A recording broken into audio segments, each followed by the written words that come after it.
Hey everybody, it's Friday. Yep. It's my favorite Open Lines show. Friday. Sounds like tonight we can get drunk on the internet. Yeah, we're not going out tonight. No. We're going to go out tomorrow. We'll go out tomorrow night. So we got more time to Yeah, so we can be on for a long time. Because holy shit, last week we went out Friday night and Saturday night. Yeah. But I wasn't as wiped out as I was expecting. Yeah. I actually recovered okay. We took some extra steroids though. Yeah, that too. And we danced a lot and we didn't drink as much as like the drinks we drank were pretty weak. Yeah. I slept a lot though. Yeah, I didn't, but you know. Let's see. Xana said I love getting stoned at work while listening to Tom and Jenny. You can get stoned at work. I guess technically I could too since I work at home. But we're drinking rum and root beer. It's surprisingly fucking delicious. Is that a thing? It's got to be a thing. Like, does it have a name? That's what I had one day, and Jen put fucking rum in it.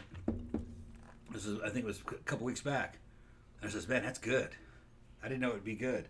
But then, I started to think, well, Pinnacle makes root beer vodka that's great. They do, yeah. And rum and vodka are real similar.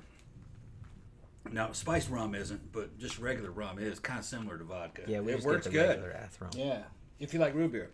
A lot of foreigners don't like root beer. I love root beer. It is an acquired taste. You have to grow up with it. Yeah, there's a lot of people think it tastes like medicinal, which I guess it kind of does. But you're talking to somebody that used to drink Creamulsion out of the bottle. When I was in Egypt, some of those British Navy guys that were our cooks, they were ex-Navy guys. They were there as contractors. I had a big old bag of fucking root beer barrels. Ooh, I like those. Remember those candy? Yeah. I asked one of them, I said, you want a root beer barrel? And he goes, what the fuck is that? What the fuck is a root beer barrel? And I said, it's sassafras flavor. He's like, what the hell is sassafras? What the fuck is a sassafras? And I said, what we have is kind of like, it started off as a tea, and then we kind of made it soft drinks out of it. It's like a root-looking thing. Yeah. It's not beer. And he goes, oh, you're talking about that shit tastes like cough syrup. It's like medicine. I was like, no, it's sassafras. Well, yeah, but I didn't know it tasted like. I didn't know medicine tasted that way. So I gave him one. He put it in his mouth and he spit that shit out. Goes, no, that's that medicine shit. Shit tastes terrible. I said, it tastes terrible, dude? He says, yeah, it tastes like fucking cough syrup or something. Yeah. And I started thinking about it and I said, yeah, I guess you probably might think it tastes like some kind of medicine, but for us, we like it. I mean, it's like cola. Yeah. Just a different version of it. It kind of does. Sassafras tea, just carbonated, and with a lot more. I don't think I've ever had sassafras tea now that I'm thinking about it. I used to make it fresh. It grows in Mississippi along the banks. Yeah. Yeah. Not that I remember. Just pull it out. Yeah. I don't remember ever having it, though. Pull it out of the ground. I don't know if I can recognize it anymore. It had a little leaf on it that was kind of like a Canadian maple leaf, but it was a lot smaller. That's how I remembered it. And you pull it out, and it had roots. And you could cut those roots off and wash them, turn them into kind of like wood chips, and put that into something like a tea bag. Or actually, you could just boil it in water, add sugar to it, and then pour it through a sieve. And and that's what it tastes like, root beer. You can also just put it in your mouth and chew it. If you're into that. Well, we used to do that when we were fishing. Just pull some out there and just chew it. Interestingly, those candies bottle caps? Yeah. I'm not a big fan of those, but for real, like the only ones that are worth a shit are the root beer ones. Like the other fruit flavors can suck a dick, but the root beer ones were really good. So everybody in my family, because we always got them like for Halloween and stuff, candy, yeah. And so like nobody else liked the root beer ones but me, so they would make a little pile of all the root beer ones. It came in a flat paper bag. Yeah, it was like a little. Yeah. And they had a little bottle cap, cartoon bottle cap sitting there with a smiley face on it, just looking at you. Yeah, they were good. They're not terrible. They're just like not my favorite thing. But I do like crunch them up, drink soda after them. And I do like the root beer ones though. Yeah, this little kid candy. Mm-hmm. But I can still eat it though. I'm pretty sure they still make those. Yeah, they make it. You can get them. You can get any of that shit over Amazon. Yeah, it kind of blows my mind how candy that like nobody really eats anymore, or you don't know anybody that eats, you can still get it. And it's like, well, obviously somebody must be lots of people must be buying it for it to be worth it to make it. It's under the It's in the segment in this section called retro candy. Yeah. There's whole stores. You can get Necco wafers. Yeah, there's whole stores on Amazon that are like all old-timey candy. Yeah. Like that's their specialty. Yeah, companies bought the machines. Yeah. And they just continue to make the recipes, but it's kind of like a novelty. But, they don't make a lot of it. But there are people that remember the candy, they buy it. Yeah. What's funny is that, when I was a kid, we'd get Necco wafers because you could get the whole roll of them, I think, for a nickel. They were cheap. They didn't taste that good, but when you're a little kid, you think everything tastes good as long as it was the right color. And I didn't realize this was the 70s when I was eating it as a kid, early 70s. I didn't realize it, but that fucking candy was nearly 100 years old. They've been making that shit forever. That was one of the first candies made in America. It's like not even. It's more like candy. Candy in parentheses. It's from the 1800s. Do you think they? And they were exactly the same. I saw a program on the history of candy, and it was the exact same thing they were selling us in the 70s. A wax paper wrapper wrapped around a roll of thin, round wafers, about as big around as a nickel, but thin, like a dime. Each one of them a different color. The colors were kind of muted. They were not bright, modern colors. And they were covered in like a powder to keep them from sticking together. It was almost kind of like a little powdered wax or something to keep them from sticking. Probably not a fun powder. No, it wasn't something you could snort. No. I mean, you could snort it. You wouldn't get anything out of it. But I wouldn't advise it. Yeah. And they tasted like chalk. They had the consistency of chalk. They weren't sweet, not really. And the only one I remembered that had a flavor was the licorice one. It was, ew. And it wasn't even black. It was gray. The gray licorice. Yeah, the brown one was chocolate, and they had a white one that was mint. That kind of had a. You're high. Flavor. They don't have any flavors. Had a flavor. They're just chalk flavor. They were very mild, most of them. They had red ones and green ones, but you couldn't tell what flavor they were supposed to be. They're trying to fool you. Yeah, yellow flavor. one, and we didn't put any flavor in there. What flavor is that? And it just kind of they crumbled in your mouth. They were weird the way they dissolved. But that was an 1800s candy. It was like a Victorian candy. And they still sold it when I was a little kid. You can get it on Amazon. I mean, that was back in the day when like you'd be lucky not to get fucking malaria or whatever the fuck or cholera. Oh yeah. And they didn't have any like real candy. The program I saw that said when it came out, that was some high tech shit. People were blown away because it couldn't spoil. It always tasted the same no matter what, and it struck people as being very sanitary and safe to eat.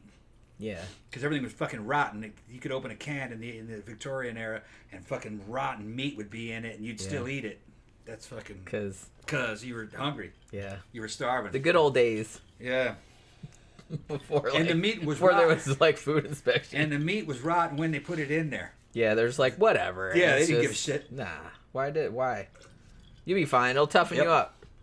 Yep. They'd have fucking cows. We're just culling the herd. Yeah, they'd have cows that should have been thrown away. They just died of accidental fucking death. And they just throw it in the fucking train car with the living cows, and by the time it gets to the fucking slaughterhouse, it's been dead four fucking days. And then it goes on the slaughterhouse on the slaughterhouse floor. They start slaughtering a cow that's been dead already for about 4 or 5 days. And then it gets mixed in with all the fresh meat, and they don't really care. Nah. They're just going to can all this shit. It's meat. Yeah. And it would be stinking to high heaven. I mean, lips, assholes, rat turds, whatever. And they'd be like, what are we going to do with this fucking thing? They said, cut it up and fucking put it in fucking bleach. Bleach it out. Inject bleach into it. Yeah, they did They would do shit like that. And they would... It's clean. That's good enough. They're trying to... get the smell down. Yeah. And then if the smell goes away, then it's fine. It's all right. And they'd put it raw inside the can, raw and rotten in the can, and cook it in the can. Yeah. And then the seal wasn't that good in a lot of those cans, and they would fucking get rotten anyway. But you'd open that bitch up, and it was rotten when they cooked it. Eating it. Read Concrete Jungle. Fucking, it was a book written from that time. No, it's just called The Jungle. The Jungle, is that what it is? Upton Sinclair. It's been a long time. Yeah, it's called. They made us read that in school. Yeah, that was we had to read that. That book, like changed laws. You remember when that happened? Dude did an investigation back in those days and saying how terrible the food processing practices were. Yeah, well, there was no oversight. No oversight. You could do whatever the fuck they wanted. Yeah. And you couldn't really... Part of the problem is that the average poors of that time couldn't afford a lawyer, so if he got sick or if he died, fucking what could he do to you? Well, that's why no one cared. No one cared. He couldn't afford a lawyer. It's like, they die. Yeah, fuck that dude. He couldn't afford. They're just food. Poor. Who You're cares? just a poor. Yeah. There's lots of you. Yeah, and they didn't. Human life was fucking very cheap. Not worth much. Very, very cheap back then. People forget the mentality of the earlier ages. They had some strengths to them, but there was a lot of weaknesses. They didn't. It took them a while to adapt to the modern industrial age. We had a bunch of fucking companies that could produce large amounts of food. So shit, let's do that. Let's produce large amounts of food as much as we can. Let's make as much profit as we can. Yeah, the dead cows, do them too. Whatever. Sweep it all into the same shit. It doesn't matter if it's meat, it's hooves, it's rats, it's whatever. Just put it all in there. They can't really do anything to us anyway, so the quality doesn't have to be high. We're not going to eat it. We're just going to sell it. Right. And that was the mentality. Yeah. Luckily, that mentality didn't hold out long. People got sued. That took time.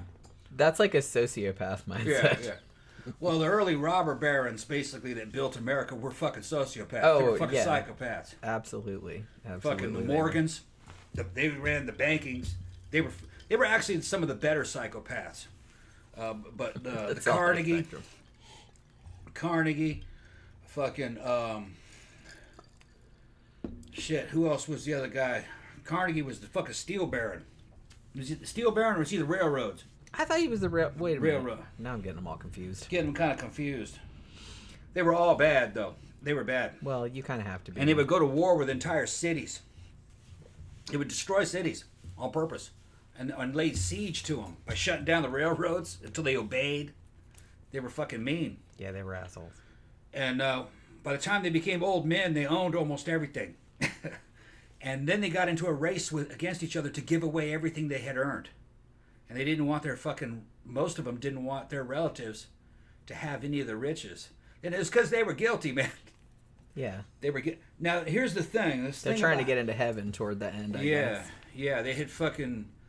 It's like, I was a shithead my whole life, but man, if I give all of this money at the end of like a homeless shelter, then maybe St. Peter will let me into the pearly They started making foundations and fucking... Which I'm not shitting on that because that does help people. Yeah, the Rockefellers. That's what I was. But the reasons behind why they did it was like kind of shitty.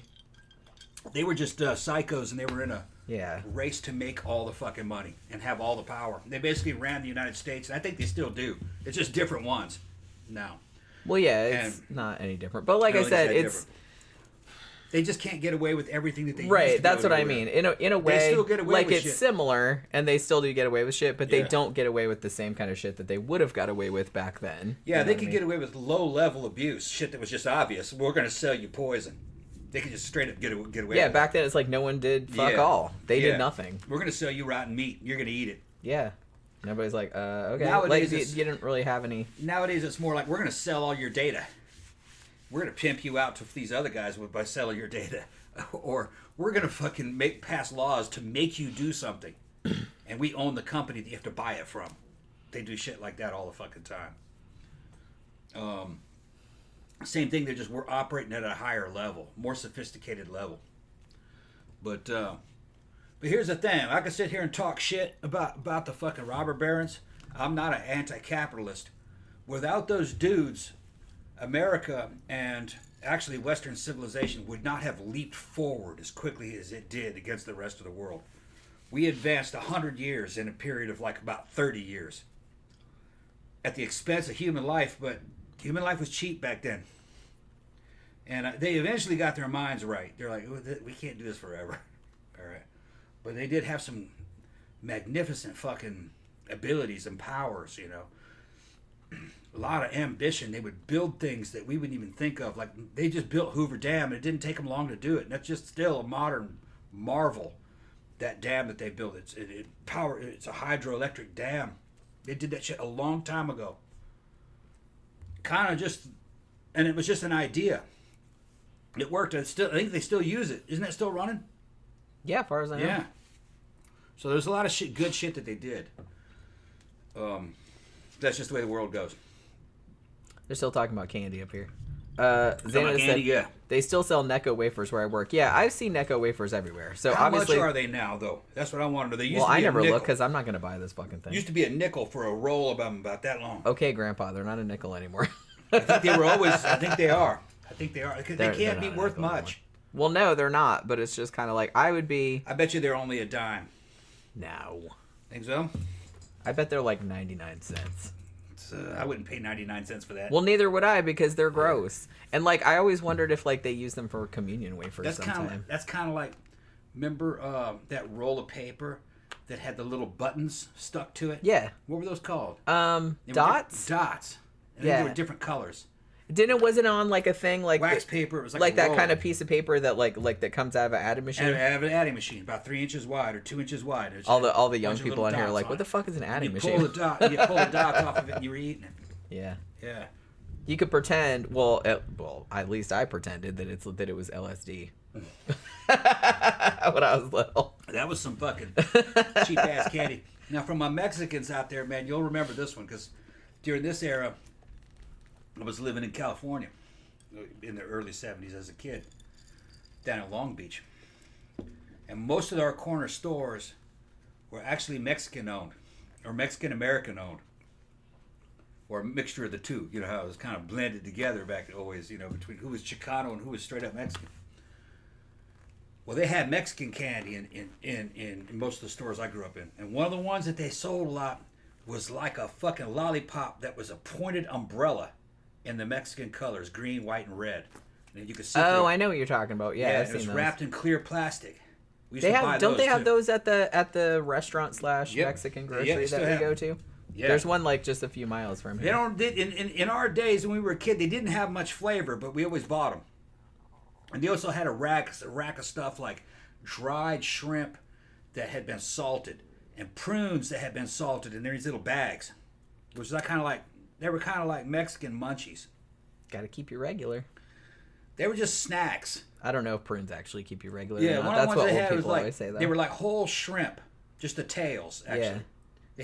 They had the husk on them and everything, the shells on them and everything. Not gonna lie, I'd probably eat that. But they were dried, totally dehydrated. Yeah, and they were salted, they're covered in salt. They were pretty good.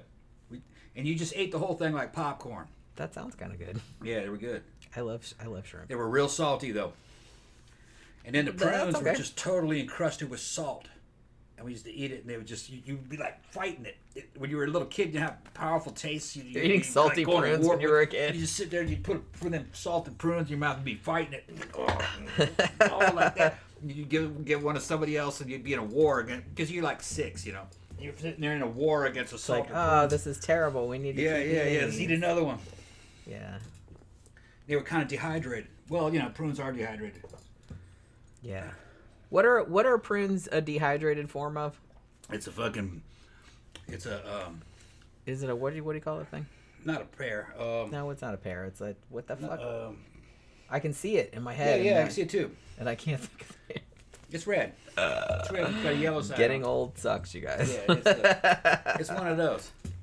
Yeah, it's one of those things. This is what the majority of our conversations are like. The thing with the thing. Yeah, it's a plum. There you go. Thank plum, you. Yeah. Thank you. Yeah, Joseph Reed just came up with it. Thank you. Yeah, plum. I'm sitting there. I could see it in my head, and I'm like, what the fuck is that thing called? Plum. It's a plum. Yeah. Now we know.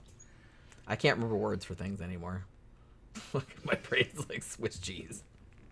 Hey, I've had a long week, okay? It's like, it's a fucking, Yeah, so what are they talking about? What's everybody saying? Still, John Smith said, I remember growing up with candy cigarettes, not sold so much these days. You blow on them and fucking... Yeah, I used to like those. Yeah, I used to like those. I was gonna say that nowadays. I was gonna say you could probably still get them, but you could like on retro candy store has them. Yeah. But so somebody still makes them. But I was gonna say that of all the chalky candies, yeah, I kind of like. Remember that thing that came? I think it was called Fun Dip. Yeah. And it came with like the white, stick. like Lickum sticks or whatever the fuck it was. And it came with like the white sticks. A white stick that you were could like eat long, like that. And then like it came with 3 different colored powders, and you licked it and then dipped it. Yeah, it was in Kool-Aid basically. Yeah. Kool-Aid powder, and that was kind of chalky, but it was those were really good. Yeah, pretty good. The sticks they were kind of vanilla flavored stick. Yeah, but I don't know how they made them though. No, I don't know. It's kind of like a sweet tart, but with a different flavor. But not as yucky as and sweet it was tarts. harder. Yeah. And also that was kind of like pixie sticks. They had different. They had little pixie sticks and giant pixie sticks. And I remember your fucking saliva glands would be bagging so much that you'd get the end of the fucking giant pixie stick wet and it would stop pouring. You know what I'm talking about? You'd be like, Tom's making this gesture. Fucking. You'd be like that. Jen knows that fucking. Hey, Jen you walked right into that. Jen lives like that. I mean.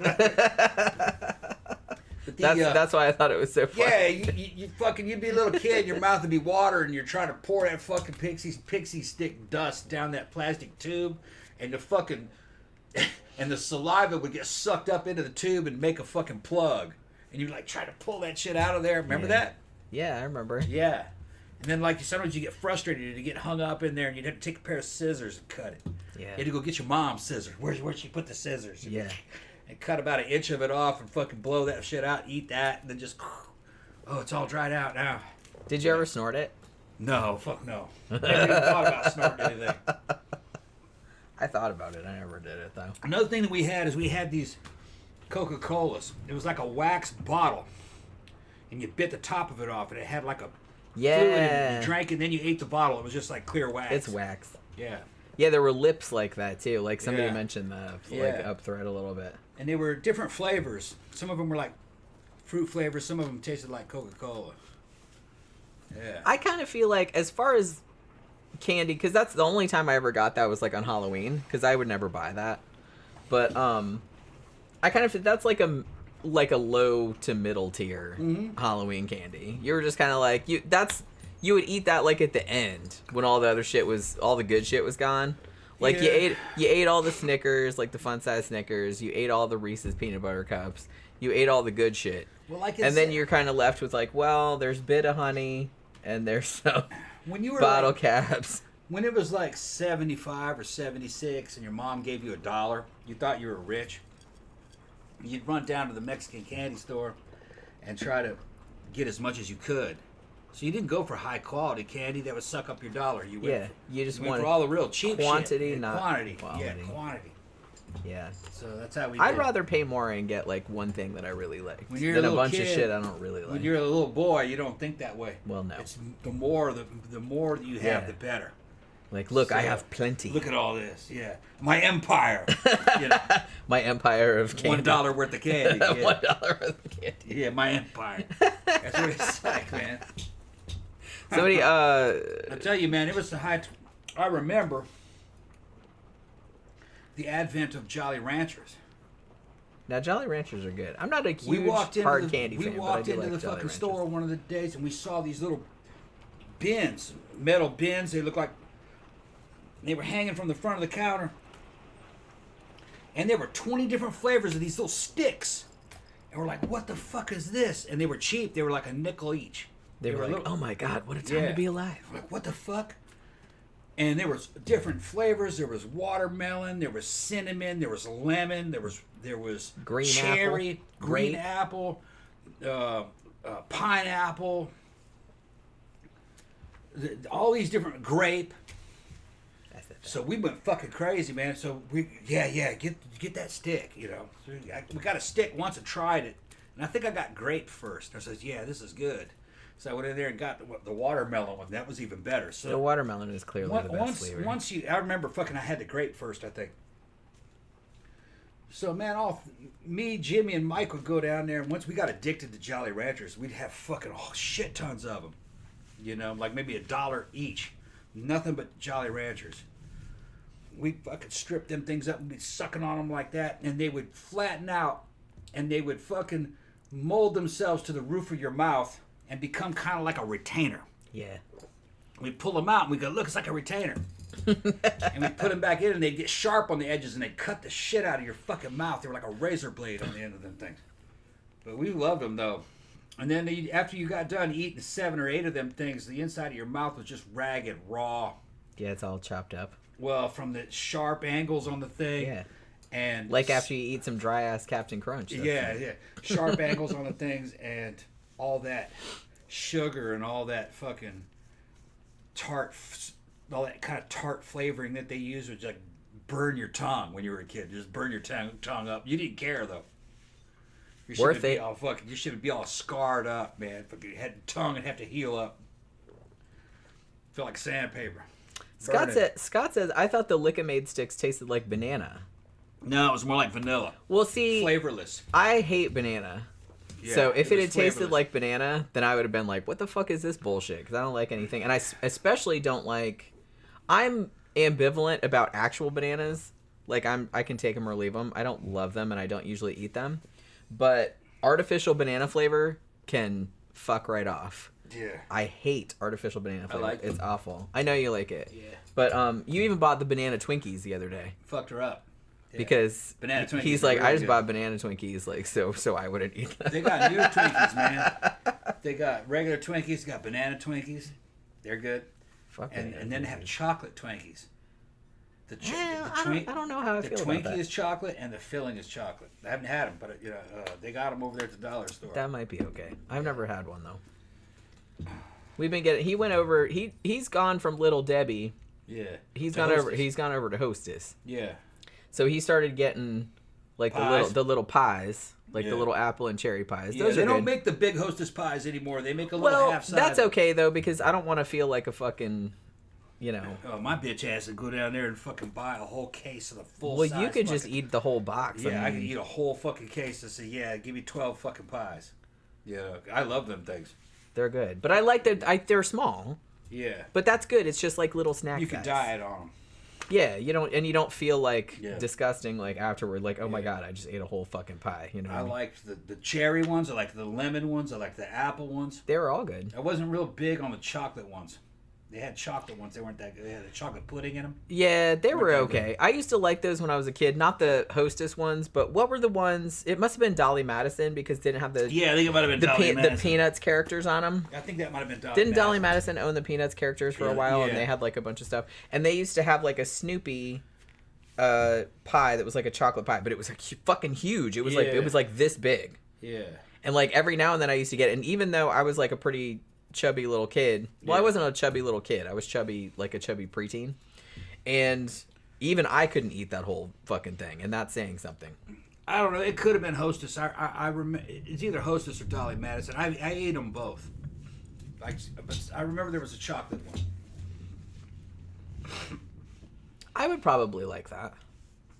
Yeah, it was all right. Although it's kind of just like eating chocolate pudding. That was I think that's the only. I liked it when I was a kid, but I kind of feel like nowadays the texture would probably be a little bit off-putting. Yeah, because it's like, the pie is kind of, the crust is kind of crunchy, but then like you go inside and it's just like, and it's just like pudding inside. Just like the pudding that comes out of the little cup.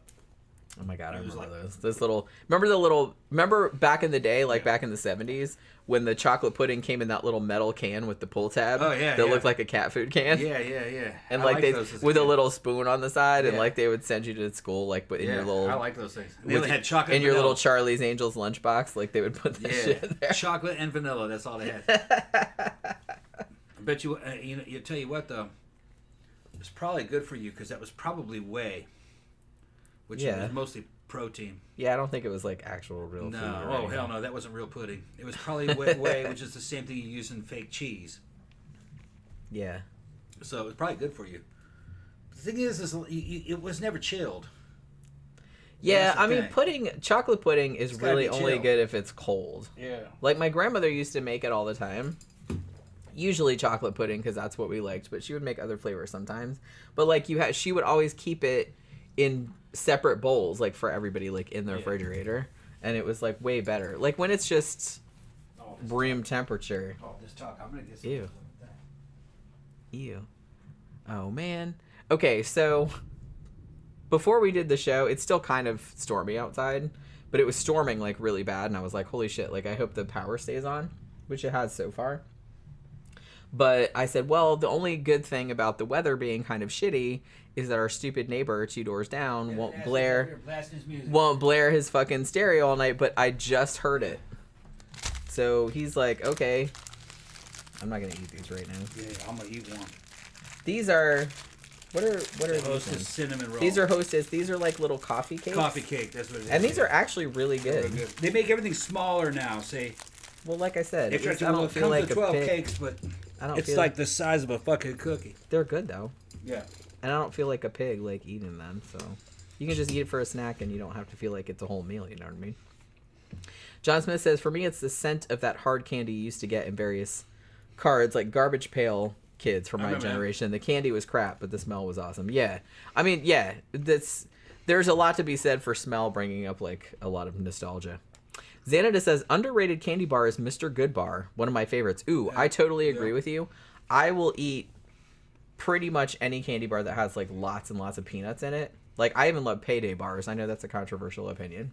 Zero bars are... I love Zero bars. And you can get them. They have them at the Dollar General. Do they? Yeah, sometimes. And sometimes they have them at Publix. You just gotta kind of... But because I love white chocolate, and again, I know that's kind of a controversial opinion because a lot of people don't like white chocolate. They think it's too sickly.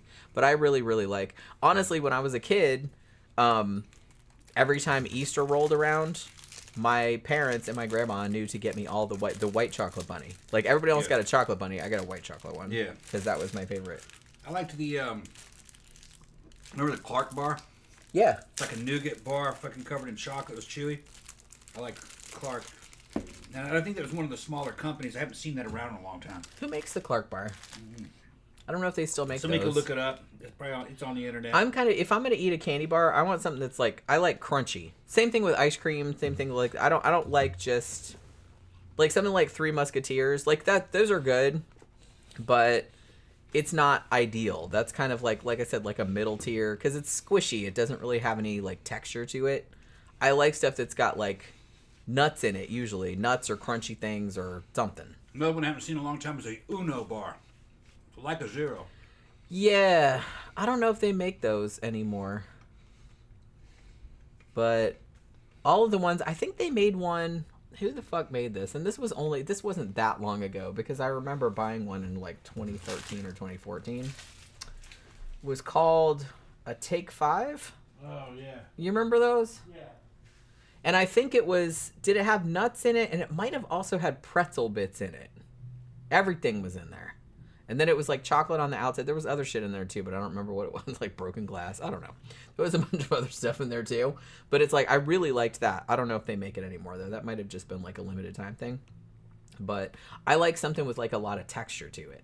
You know, I don't really like I'll eat a plain candy bar like this, just chocolate. If it's good chocolate, I'll eat that. I don't care. But I prefer stuff that has like nuts in it. I like nuts. What can I say? Oracle's here. CB says in Scotland we fry everything, especially chocolate. Yeah, I've heard that about you guys. I've never like tried one. Don't you guys have like deep fried Snickers bars or deep fried Mars bars? Deep fried Mars bars, I thought it was. Although Mars bars in the UK are not the same as Mars bars in the US, even though they're called the same thing. But I can't remember what the difference is because I don't usually get Mars bars. Yeah, Joseph said the movie Looking for Mr. Goodbar was on TCM not long ago. I remember really liking that movie. Wasn't Diane Keaton in that? What's that? Looking for Mr. Goodbar, that movie? It was just that. All that was a Hershey bars with peanuts in it. That's all it was, wasn't it? What? Mr. Goodbar? A good bar was, yeah. Yeah, Good bar was but there's lots of peanuts in it. Is it? Okay. Lots of peanuts. It's just like it's not solid peanuts, but it's just like peanuts all the way through it. Another one that I used to like was called a Reggie. They don't have it anymore. It was named after Reggie Jackson. Yeah. He was a black baseball player. They didn't have it for very long, but I used to get them all the time. 70s. I think by the time the 80s had come around, they weren't around anymore. And it was a brown patty. It was a turtle, basically, but instead of pecans, it had peanuts. So it was just a pile of peanuts with, if I remember correctly, it was nothing but just caramel and a patty, and then they covered it in chocolate. See, like that sounds good. Real good, yeah. See, now turtles... It was round. It was a turtle, basically. I'm into those. My grandma used to get them for Christmas all the time, and it's like I would steal them out of the box. Yeah. If you don't know, like that... is that like a southern thing? What's turtles? That, turtle? Or is that nationwide? I think that's everywhere. That's like pecans, right? It's pecans, caramel. Yeah. You take... And then you put chocolate over it. You take 5 pecans, put them on wax paper. 4 of them are supposed to be legs, and 1 of them supposed to be the head.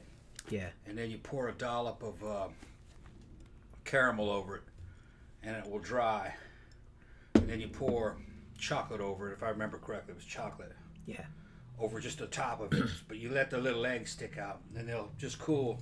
And then you can pull them off the wax paper like a little cookie, but it's a little candy bar. It looks like a turtle. Yeah. Mm. Yeah, and we had another one called cocoons. Those. Yeah. Cocoons are real good. My grandmother used to... I did not put a cocoons recipe in my cookbook. We might have.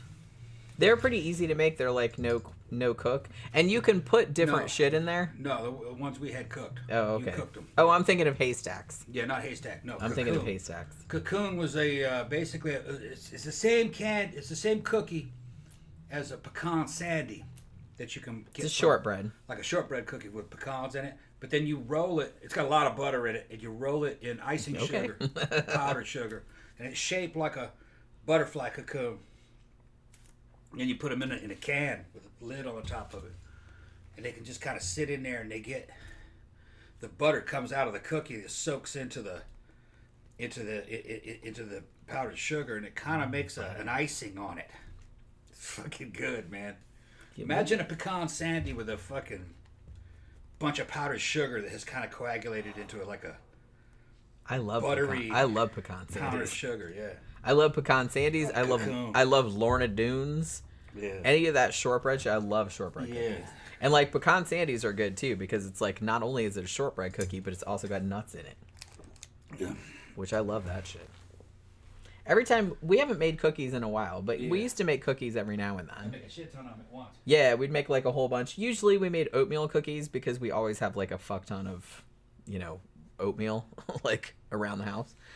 So we usually make those, and it's always like this big argument because Tom wants to put raisins in there, and I'm like, don't you dare put fucking raisins in these cookies, god damn it. So he always has to like make 2 batches. I don't mind craisins, like I don't mind cranberries, like dried cranberries in there. That's good. But I would just prefer nuts in there. I don't want any fucking raisins in anything. I don't know why they have to put raisins in everything. It just ruins it. They're not terrible. They just don't add anything, At least, I mean, in my opinion. I'm not hating if you like raisins, but I don't really like raisins. Yeah. Well, hello there said, I bet you threw out the bananas from the Runts candy. I never bought Runts candy. It wasn't, like, my sister was really into Runts. I remember that because that was kind of a big thing. She was younger than me. She's 7 years younger. So she was very big into, like, all the 90s stuff. I'm not a big fan of that kind of candy. I don't usually like fruity kind of candy. I don't like that hard kind of candy usually, other than I like Lifesavers, I like Werther's, I like stuff like that, but I don't usually buy hard candy if I'm buying candy. Usually if I'm buying candy, I'll buy like a chocolate bar with nuts in it, or chocolate covered nuts, or chocolate covered espresso beans, like coffee beans. Like that's usually what I get. But I'm not like Tom loves old man candy. Tom knows what? Tom loves old man candy. Oh yeah, like somebody said that. Well, yeah, even I get pissed off because I can't find juicy fruits anymore. We went. That's yours. Yeah. Oh yeah. Got them backwards. Yeah, when we went to see Longlegs last weekend, we went to the theater that's by the Altamont Mall. Strangely enough, the Altamont Mall does not have a candy store in it. There's like a candy thing, but it's like gourmet candy, and it's like super expensive, and it's not really conducive to like taking into a... And honestly, you might as well just like buy the shit in the theater if you're going to pay that much. So, and then they have like an FYE, which has like a bunch of Japanese candy, but you can't really sneak that into the theater because usually it's in like bigger packaging and stuff. And they want too much for it. And it's expensive because it's imported. Yeah. So and that's not the candy I like. I like cheap old man candy. Right. Whenever we forget to like stop at CVS, like Tom gets real cranky about it. He got real cranky. Yeah, I was pissed. And so he ended up buying candy at the movie theater, which we never do. Yeah. But they had, what'd you get? You Skittles. got little mini Starburst and you got Skittles, That's which inferior candy. Yeah. You go to the movie, you got to have Juji fruits. At least one box. Dots is good. Swedish Fish is good. Some kind of licorice, black licorice candy is good. Junior Mints. Oh, no, see, I like Junior Those Mints. are good, yeah. They did have those. They did have. We didn't get them. I didn't get them, though. I made him get me some peanut M&Ms because they did have some chocolate-covered almonds, which is usually my go-to. But the bag was kind of small and it was kind of expensive, so I'm like, just give me the peanut M&Ms. Somebody named Well Hello there gave me a super chat. Oh, really? Oh, shit, I'm way behind. Thank you very much for the super chat. This is for Tom to buy his favorite candy. Thank you very much. Next time we go to the movies, we're going to stop off at that Walgreens or CVS. The Walgreens has candy over there, too. We just forgot because the time was... We were kind of in a hurry. Yeah. So, and it's a long drive. Like, because we went to the one... We were going to go to the closer theater, but by the time we got up and got ready and everything like that, it was too late, like, to drive to the closer theater. So we had to drive to the farther away one, which had a later showing that wasn't super late, but we were still, like, really rushing. Yeah. And we had to eat lunch before we went, otherwise we'd have been, like, starving. Yeah, we had to go to the mall fucking food court. Yeah, got Chinese. But they got good shit there now. They got a fucking... They got a Chinese restaurant at the food court that has bourbon chicken. And I'll get, like, a double fucking order of bourbon chicken without any rice and just fucking broccoli. Yeah, they charge me extra for it, though. It's all right. But it turned out they also have Thai food there. Jen got Thai food I got that good. last time because I was like, ooh, that looks good. Yeah. It was like a Thai coconut curry chicken or something. Yeah. And I got that and I was like, wow, that is surprisingly good for like a mall thing. And for some reason... Normally I would get right next to the Chinese place, there's a Mediterranean grill. Yeah. And usually I get food there, but they're kind of slow. And we were in a hurry, so the Chinese place, they already had everything made. Yeah, that place is called Altamont Square, isn't it? It's just the Altamont Mall. Altamont Mall.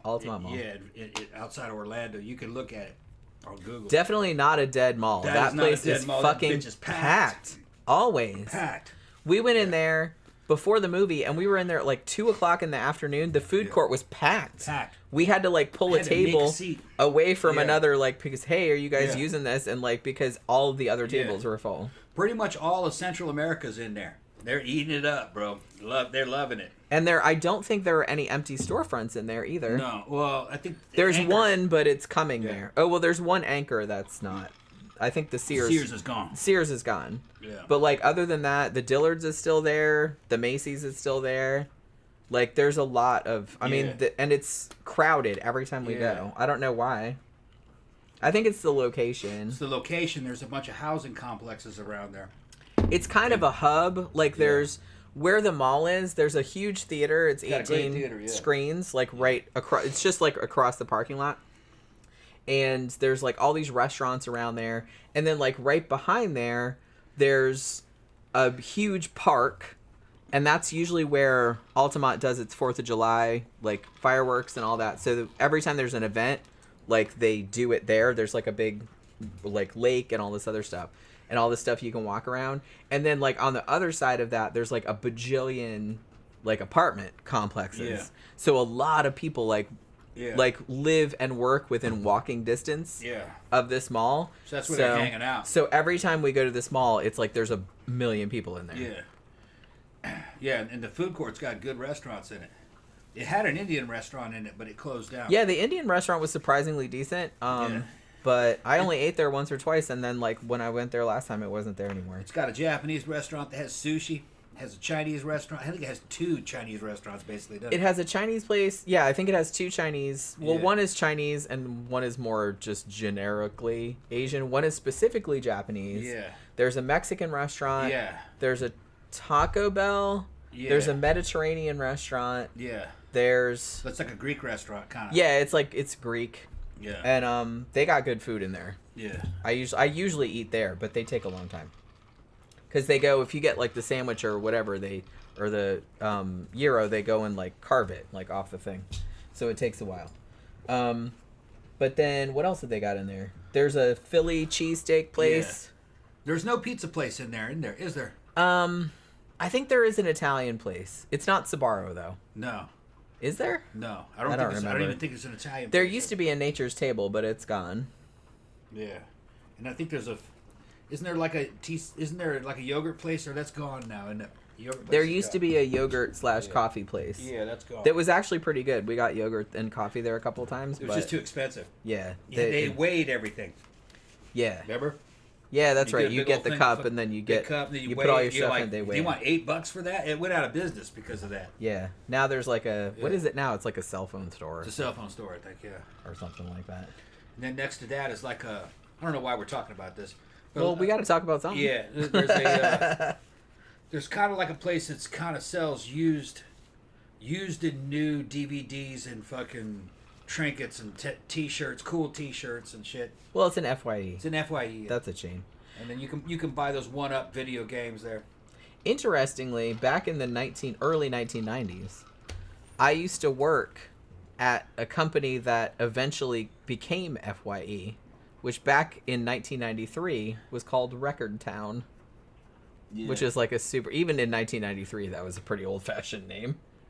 But yeah, we sold, obviously, records, tapes, CDs, laser discs. That was 1993. We were just getting laser discs in. We had like a whole thing of them. Yeah. I hated that fucking job. I'm not a people person, obviously. CB's saying I can go online and find it cheap, but I don't know what he's talking about. Well, wait a minute. We might have missed some stuff. At Little they sell a chocolate pretzel bar that's fantastic, a salty chocolate. Yeah, salty chocolate is the fucking shit, man. Yeah. They sell those, who makes that stuff? Lindt or whoever that is? They make those bars that are like, chocolate that have like crusted sea salt on them. Man, those are good. Talking about Whitman Samplers. Xanada said, I really like the Whitman Sampler for the history. It's been around since 1860, and they're usually on sale where I live. Yeah. Honestly, my grandmother loved those, and every time there was a holiday, we would always get her one. People get spoiled with the samplers. They want nothing but damn caramels in them, you know. Not me. But I got to where I can eat the creams, I can eat the little gels, I can eat any of that shit. Well, you can eat those. I can eat anything. I'll eat the solid chocolate ones. Yeah. I'll eat the little cups that have the nuts in them. Yeah, I can eat anything. I'll eat the coconut stuff because I love coconut. Yeah. But the stuff with like the gel in the middle or the strawberry cream, fuck that. I can eat all that. It doesn't matter to me anymore. Like I'll eat it if I have to. Yeah. Like if there's really nothing else in the house and I really want something. But it's not. I used to avoid it when I was a kid. I was like, oh no. Everybody did. Oh yeah. Everybody did. The creams were a little rich. Nobody likes those. That was the problem. I like the nougaty ones. I like the caramels. I like the ones with the coconut centers. Yeah. I like that. Now it's coming down outside, people. If we lose our connection and we drop out, yeah, we'll just telling you right now. We'll try to come back on as soon as we can. Yeah. It's fucking coming down out there. Florida, y'all. Yeah. Summertime. It's like a monsoon. Xanada said the only one I don't like in the Whitman Sampler is the chocolate-filled fruit. Fruit and chocolate don't mix for me. Yeah, I'm kind of the same way. I know it's a big thing. You know, in the UK, I don't know about so much nowadays, but I know like at Christmas time in the UK, the big thing was those chocolate oranges.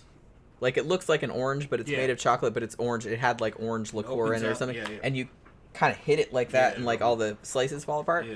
And like everybody would get those, and I'm just kind of like, I don't know. They're okay. They didn't taste like orange from what I remember. They kind of do. Yeah. It does have like an orangey flavor to it, but I'm not a big fan. It's just kind of like that shit. It's got Cointreau in it or something. Cointreau, isn't that what is in it? So when I was in the UK many years ago, we got for Christmas one year, we got like this huge box of these little chocolate liquor bottles that had all these different kinds of like fruit liqueurs inside. So they were alcoholic, but they were pretty good. But like I said, it's not. Orange and chocolate doesn't seem to go together to me. I don't. A lot of people would disagree with you though. Really? I don't really like it personally. Yeah. But strawberry and chocolate does. Coconut and chocolate does. Banana and chocolate does. Apple and chocolate works okay, but orange? I don't know. I mean, a lot of people seem to like it because they do sell a lot of those. Yeah. So, but I don't know. Like I said, it's just kind of like how I don't really like sherbet, or I don't really like fruity ice creams. Yeah, she's tripping. Like, I'll eat them. She's tripping. Like, they're not terrible. It's just not my favorite thing. I like all sherbet. Yeah.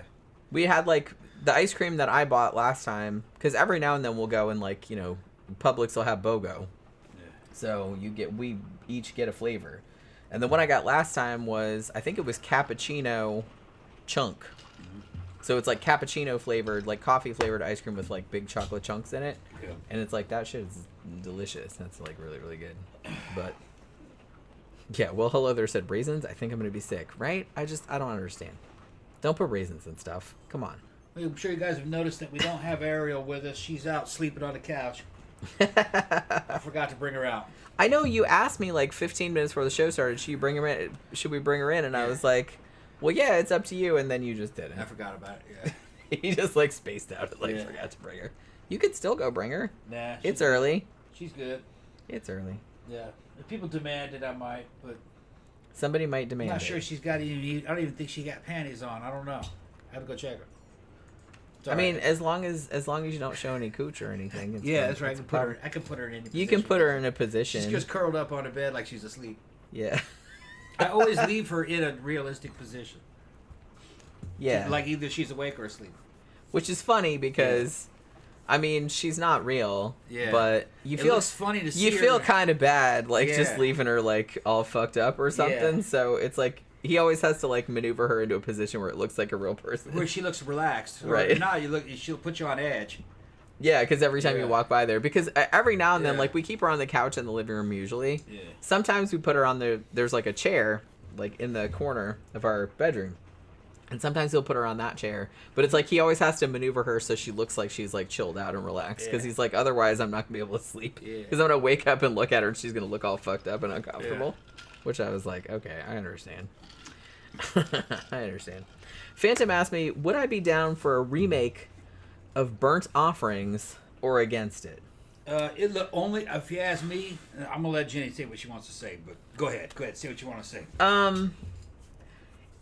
In general, I'd probably say I don't think that it could be done better, but I was gonna say it depends on the cast and the director. I'm kind of like that with everything. I'm not just across the board, don't remake anything, because that's ridiculous. No, you can do good shit, but it's got to be done by somebody who loves that movie and knows that movie and knows the fandom of that movie. Yeah, I mean, it could be done. And honestly, like, because it's based on a book, in case you didn't know. And the book is actually also really good. The book is pretty similar. I think I did a video on my other channel, Scare Salon, where I compared the book and the movie, if I'm remembering correctly. Pretty much the only thing they changed was the beginning, because the beginning of the book, they do go more into the family, like, living in Brooklyn or wherever it was that they lived. And, like, there was more build-up to them, like, renting the house. Whereas in the movie, it was just kind of like, okay, we got to get to the house as quickly as possible, which, you know, fair enough. And I think the way that everybody died at the end was slightly different. But other than that, it was actually remarkably similar to the book. But the book is good. It's by Robert Marasco. If you haven't read it, I have it somewhere. But I always recommend it because I don't know if a lot of people know that was based on a novel or not. But if somebody wanted to do another version of the novel or wanted to do a remake of the, I'm not against it outright. I just don't know. Who are you going to get to replace that cast? That's the thing. How are you going to replace Karen Black? Or Oliver Reed. And Oliver Reed. And Burgess Meredith was in that shit too. Like briefly. You'd have to get people that are equal in their epicness or their fucking character, you know, to kind of do that. Fucking Karen fucking Black, man. Sexy ass Karen Black. With their kind of slightly lazy eye. And there's just something like inexplicably hot about her. Yeah. I can't explain it. Yeah. I can't explain it. There was something slightly bad about her that was like kind of like, yeah, okay, yeah. Yeah, I think Tom was into her because like she seems like she'd be kind of slutty, but like not in a bad way. Yeah, right. Something that's like she's holding back. Like you underneath there, you know, there's something interesting going on. I think that's kind of why, you know, in the movie she was in, Trilogy of Terror, where she was in all 3 stories, but she played a different character. And I think like the one where she, and I can't remember the name of it, but the one, because Trilogy of Terror, everybody just remembers the one with the Zuni doll, but she was in like the 2 other stories too. And there was one where she played this kind of the 2 twins. And she played like this kind of upright, kind of repressed kind of, and like, but you could still tell that she was kind of. That's right. And honestly, if you never have an evil twin in that movie, in that episode. She was played like a librarian type, like an uptight librarian. Well, see, now, type. I'm not sure because I could be confusing it with... There was a TV movie, which I absolutely love, and if you haven't seen it, please see it. And it's called The Strange Possession of Mrs. Oliver. And she was in that, and she was playing a very, very uptight school marmy, Mormon-y kind of character. Yeah. But then, like, you kind of found out... Well, I don't want to give it away because... It's crazy. But then there was like another, she started taking on this other persona of like this more sexually open. Maybe I'm getting like, too confused. Yeah. I don't think you saw Mrs. Oliver because I watched that by myself like a long time ago. I may have seen it before. But you might have seen it before. Yeah. And then how are you going to replace Oliver Reed? I mean, he's this fucking cool ass British alky who has a fucking...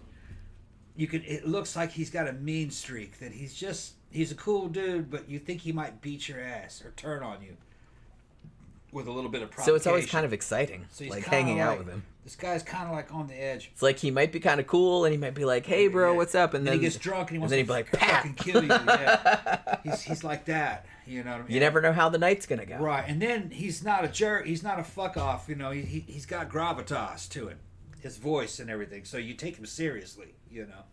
So it's hard to replace him with a modern actor that I can't think of anybody that's like that has that same character, because Reed was wild in real life. Okay. Yeah.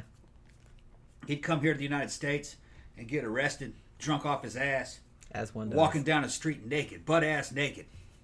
In L.A. and the cops would arrest him. Would you think in L.A. they'd just be like, oh, yeah. Well. Cops would be like, what happened, you know?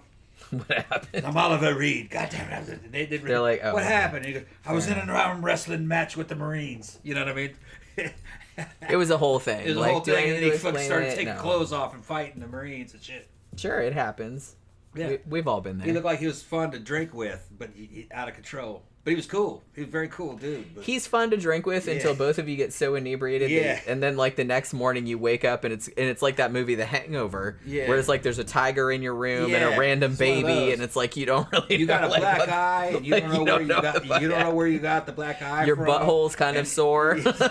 You're all oiled up, and there the fireplace was going, and you thought you could vaguely remembering that you wrestled him in front of that fireplace. You never know what the fuck can happen around that dude. Oh my god. I love it. Fucking. I grew up with Oliver Reed, being scared of Oliver Reed as a kid, and then also being scared of fucking that other British dude who was in The Hand, fucking Michael Caine. You guys only know him. You youngsters only know him as Alfred, probably from Batman. I remember him from the movie The Hand. That bitch was a badass flick. He was an Oliver Stone flick. And then he was also in like The Island. Great movie, man. He was in a lot of really good American movies that were fucking scary. And Michael Caine was always on the edge of whipping your ass. He always seemed like he was a fucking psycho. He was just barely holding it together. In the movies that I remembered seeing him in as a kid. But, so him and Oliver Reed had an impression on me, actually. And Tom Baker. Yeah. Another British actor. Because you wouldn't know it, but Tom was a big Doctor Who fan. Yeah, I was a Doctor Who fan as a kid. My Doctor Who was Tom Doctor Baker. Who, yeah. He loves the Tom Baker Doctor Who. And matter of fact, you subscribed to BritBox so I could see it just for that. Which I keep forgetting that you have a subscription to that, because I was like, shit, man, I should delve into that and see what they got on it. I just got done watching Revenge of the Cybermen. Oh, did you really? That's the last time I was on it. A couple months back. I saw the fucking they probably got all kinds of Wang Chiang and shit. They got all kind of good shit on there. Yeah, he's hanging out with Leela. Fucking head of the fucking guard of 17. Fucking yeah. I need to go back. I'm gonna go back and watch it from the beginning. I think the first one was just called Robot. I think. first one with Tom. You sure it wasn't Robot? I think it was Robot. Robot. Cam Guy's talking about Toblerone. I fucking love Toblerone. They sell those here. You can get those everywhere. Yeah, Tammy says Tom Hardy. Pretty much. We finished watching Taboo, by the way, which was excellent. So that was a great fucking show. I really hope they do a second season because, man, there's all kind of directions they could go in. Oracle said, what if Guillermo del Toro were to direct a new Burnt Offerings? See, like I said, it would have to be somebody of that caliber. And the cast would have to be good, like I said. It would be like... I don't know. Phantom says, Gerard Butler as the dad. Vera Farmiga as the mom. Maybe. That might work. Joyce DeWitt as the aunt. Maybe.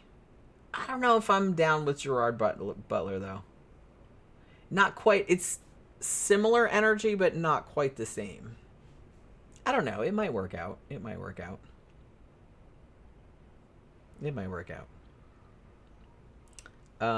Oliver Reed is the best werewolf. I mean, he doesn't really even have to do anything.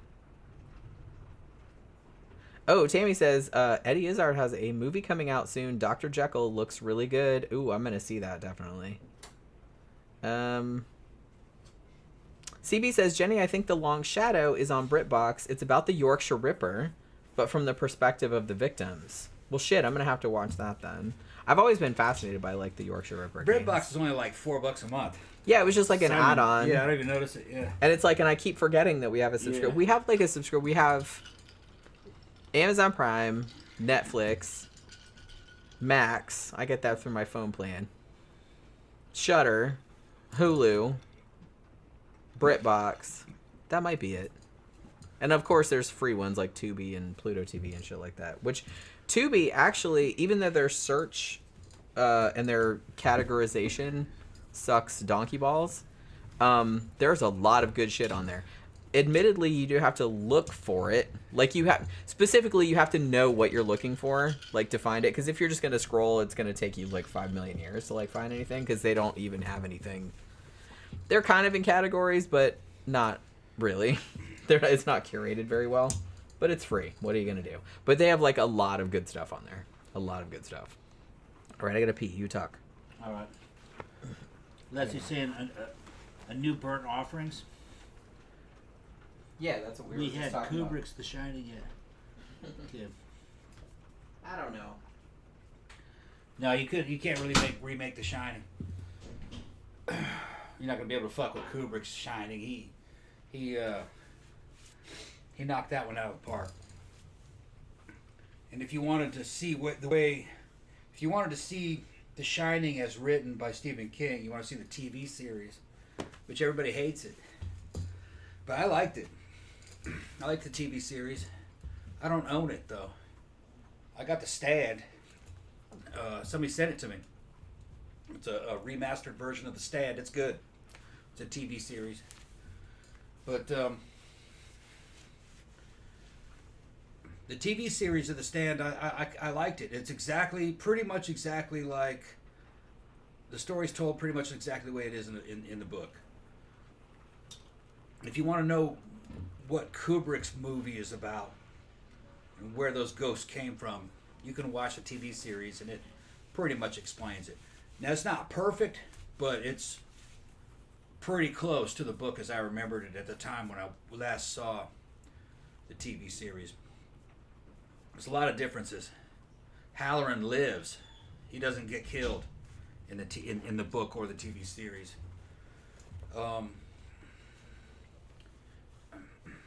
Tony, the boy that lives in his mouth. That's some kinky shit when you think about it. But Tony is actually a character in the book and in the TV series, so you see what he's talking about. Tony is Daddy, who's older. That's all it is. It's kind of like his super ego, warning him about stuff, trying to explain things to him. What you talking about? The TV series, The fucking Shining. Oh. Nobody likes it, but I liked it. I don't like it. It's a good if you don't want to read the book and you want to understand what the Kubrick movie is about. Yeah. You see the television series, and you'll quickly. It's a lot faster than reading the book. The book's great too, but if you just don't want to read the book, just watch the TV series. It's accurate to the book. The problem with the TV series is that it's accurate to the book. It's accurate to the book. The book is a totally different tale than the Shining, the Kubrick Shining. It also shows the ghosts, explains more about the ghosts, and the makeup of the ghosts in the TV series doesn't look that good. Yeah, it was made for TV. It was made for TV, and it was CRT television at that time. So when you kind of upscale it into high definition to see it in a modern format, it looks really cheap. It didn't look that bad on television at the time, though. And the CG of the hedge animals looked really bad, too. Pretty bad by today's standards. But the story's there. The interesting thing about Kubrick's version is that it is also pretty accurate to the book. But that's only what what was the wife's name again? Wendy. Wendy, yeah. Only what Wendy saw is what you're seeing. You know, because Danny, he saw different stuff that's not really discussed that much in Kubrick's tale. And so did his dad, Mr. Torrance. What was his name? Fucking Jack, yeah. Jack saw a lot of shit in the book and that is not talked about in the movie, in Kubrick's movie. You know, he has a lot longer conversation. He's also writing a book about the Overlook. They don't really discuss that in the movie. He's just writing gibberish in the movie, which is scarier. But in the book, he was writing a book about the Overlook. Well, like I said, in a novel, you need exposition. You're building a world inside someone's head. Mm-hmm. So you have to explain things. Yeah. In a movie, you don't. It's a visual medium. Kubrick's way of killing Jack was basically a Minotaur theme. Mm-hmm. Where he's a fucking raging bull with a fucking axe. Yeah, it was like mythic. That's a Minotaur. That's not how he died in the book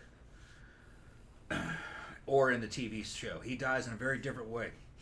He dies trying to release the pressure from the boiler because Tony would remember what Jack forgot. Yeah. There's just a big theme that's going on. Yeah, that was like repeated a lot in the book. And what Jack forgot was to release the pressure off the boiler. And by the time he remembers the boiler's blowing, he runs down there to try to release the pressure. The pressure, the wheel that he has to turn is red hot. It's just fucking scalding the shit out of him. And while he's releasing the pressure, it blows up and kills him. And it also blows, I think, most of the Overlook down. Didn't it? Yeah, I mean, the hotel at the end of the book gets pretty much blown up. You're right. Now, in the movie Dr. Sleep, if you see the long... Yeah, somebody just asked us what we thought of that. Yeah. There's two different versions of Dr. Sleep. The version I saw in the theater was inferior. It's still good, but... It was good, but it was inferior to the long director's cut that I got on Blu-ray. If you see the director's cut, a lot of shit is restored back in there. It's longer. And it makes a lot more sense. And it takes you back to the Overlook. It's about Danny when he grows up. And his version of The Shining. What his Shining fucking matures into. Which is the ability to... Well, a lot of things. He can communicate from afar. He can sense when somebody's dying and give them peace as they die. Because he was living in an old folks' home. And in a weird way, Danny ends up fighting vampires. They're like a psychic vampire. Like psychic vampires, yeah. Yeah, it's a vampire. The True Knot. Basically. It's the name of the cult or whatever. Right. And it's kind of a... Being a vampire is kind of a psychic ability.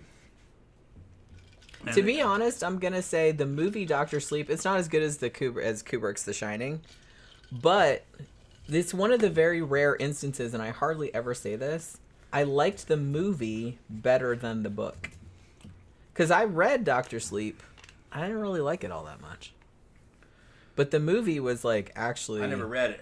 Better. I have it somewhere. I only knew of the movie, or the theater, or theatrical version, which was okay, but it's not as good as the long cut. The director's cut's a lot better.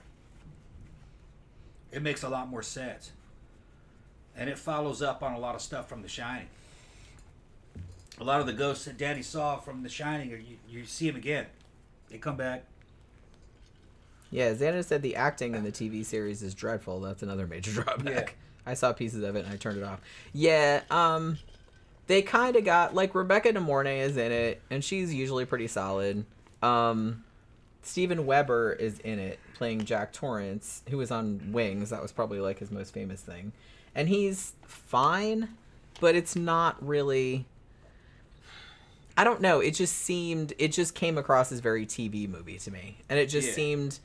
I could see what Stephen King was going for, because he was just kind of like, well, you know, Kubrick made my movie, like, took my book and, like, did his own thing with it. Like, it's not even an adaptation, which I would argue that it is. It is an adaptation. It is an adaptation. Honestly, I think Kubrick's version is a lot more similar to the book than Stephen King thinks it is. Well, like I said, it's from... it's just taking out all the exposition, and it's just showing you the final result, and it's not giving you any context for that final result, which, like I said, in horror is a lot scarier. Right. It's just, Kubrick's movie is just showing you what Wendy would have experienced. Right, and she didn't know what was going on. Right. She didn't know, like, all the backstory. She didn't know, like, this person died in this room and this person died in that room. Like, nobody needs to know that. Yeah.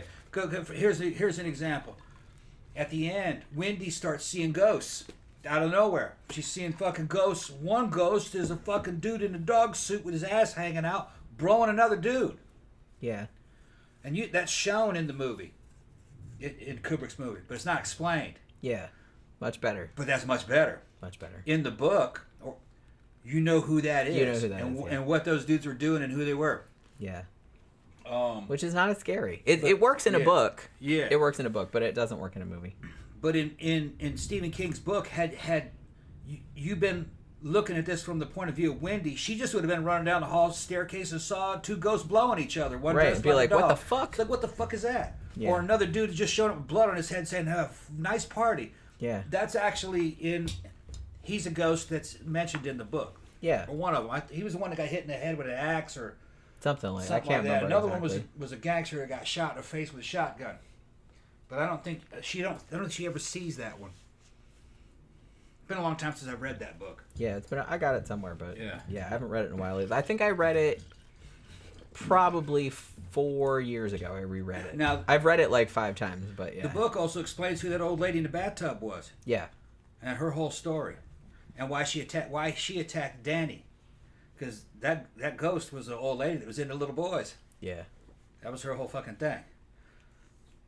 And she killed herself in that bathtub. Yeah.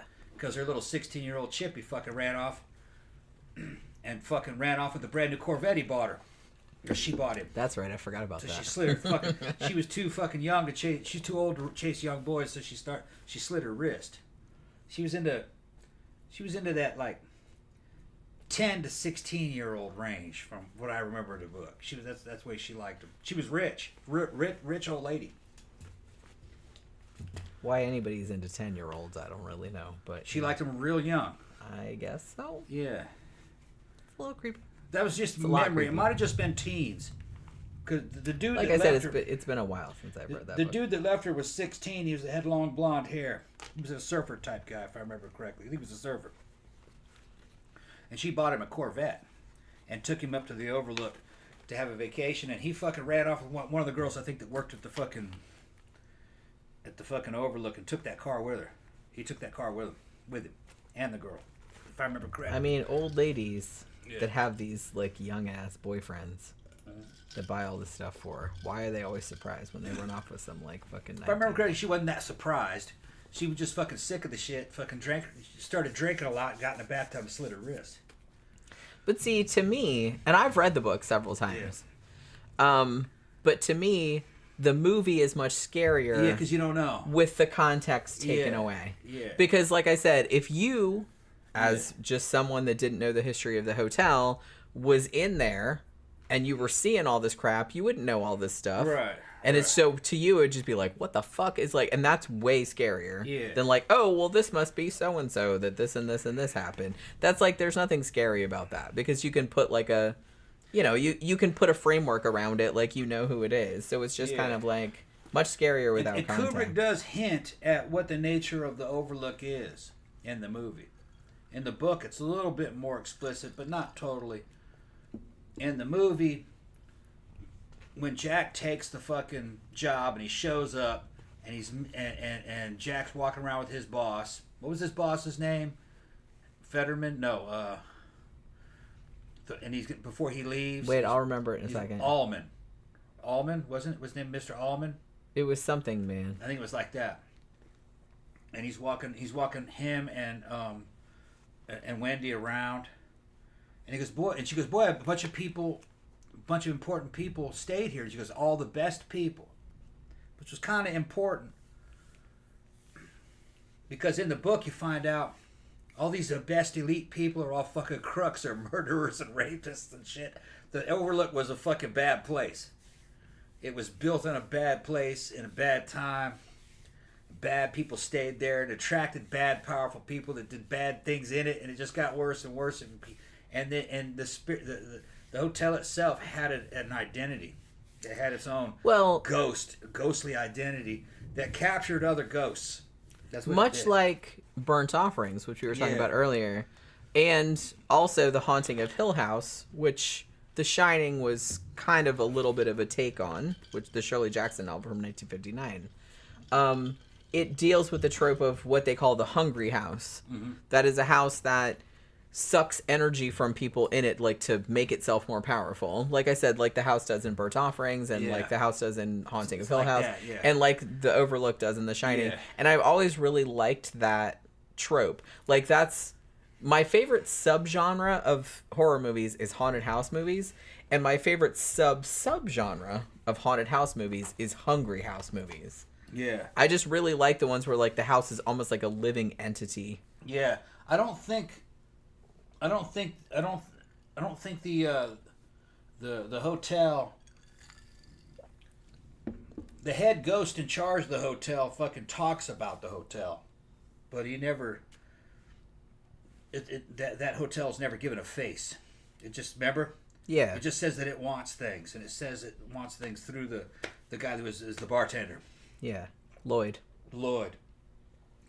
And basically what it wants is to enslave ghosts. It wants you to die in there, and the more gifted you are, it's like taking on. If you have power. Gifted, it's a whole party of fucking evil ghosts and gifted ghosts feeding off of one another in the afterlife, in another dimension. Yeah, it's a great trying to collect ghosts. Yeah, it's a great concept. Yeah, and it wanted Danny because Danny was psychic, was super powerful. Yeah, and if you could get him, if you could kill him in the Overlook and entrap his soul there, all the other souls there could basically feed on it. Yeah, they would gain power from him. Which is why Dr. Sleep, the follow up to it, went the direction that it did, where you had this group of people, the True Knot, that were like essentially psychic vampires that were kind of in human form what the Overlook was. They were feeding on people that had the Shining. Yeah. Like they were taking all of their life energy, and they were feeding on it. So you can see like where that came from. You guys are talking about the Jaws novel. The Peter Benchley novel. Like I said, I'm a big advocate. 99.9% of the time, the book is better than the movie. And sometimes the movies are good, but the book is always better. But Jaws, I think, the book is good, but the movie is at least 100 times better. Probably more. Because, like you said, Steven Spielberg cut out all the stupid extraneous bullshit about the affair with Mrs. Brody and Hooper and, all the other, the mob ties, with the mayor and all that kind of stuff. It's just, it didn't need to be in there. Like I said, when you're making a movie, you kind of have to streamline the shit. You can't have all these fucking subplots or your movie's going to be fucking 6 hours long. You know what I mean? You can do that in a book. You can go crazy. But in a movie, you can't really do that. So I think it's better to kind of... And I don't know why I just thought of this, but if you guys have ever read the Peter Straub novel Ghost Story, which is a giant fucking doorstop of a novel, and it's fantastic. It's fantastic. But it's sprawling. You know what I mean? There's a lot of stuff going on in that book. And it works in the book. But when they made it into a movie in 1981, I think it was, they very wisely... The movie is... I really like the movie. It's not great, but I think it's like a good movie. You know what I mean? I think it was a good adaptation. But they did the smart thing and were like, look, we're going to cut out all this extraneous bullshit because there's all kind of like fucking subplots, all kind of crazy shit goes on in that book. And they're like, we're just going to focus on, you know, the Chowder Society, like the old guys, and them fighting this shape-shifting, you know, succubus or whatever the fuck she was. And so we're just going to, like, focus on everything to do with that because that's all they had time for. Like I said, the book is fucking gigantic. It's like, I don't know. Ghost Story. Oh, okay. And it's like, I don't even remember how many pages it is, but it's a giant fucking novel. And Peter Straub is kind of one of those guys. I don't know why they don't do more adaptations of his shit, honestly. I love The Talisman. They did Ghost Story. They did The Haunting of Julia, which was based on his book Julia, which I think in the UK was called Full Circle. And I love that movie, and I feel like a lot of people haven't seen it. It's just like a ghost story. But I think his shit is just too... I don't want to say it's too complex for a movie, but it's just... Ghost Story in particular, there's like so much stuff going on in that book. It's a giant book, and there's just all this. And when they made it into a movie, they had to like cut so much stuff out. But they just focused on the core story, and I think that was the right move because it ended up being like a decent movie. Like, it's not a perfect adaptation because they left a lot out, a lot. But that's kind of all they could do. You didn't have time to put all the shit that they put in the book, like in the fucking. Yeah, Jeffy Art said I loved Ghost Story. Yeah, it's like I don't know. I really like that movie.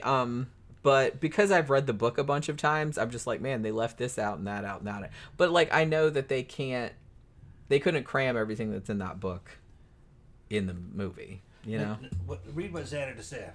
Where is that? That is 10-year-old. Oh, yeah. I was going to read that earlier. Like, yeah, Xana said the Kubrick movie is good enough that my 10-year-old nephew could totally understand it and love the movie. I love showing the younger generation old movies. He must be talking about The Shining. Yeah, The Shining. Yeah.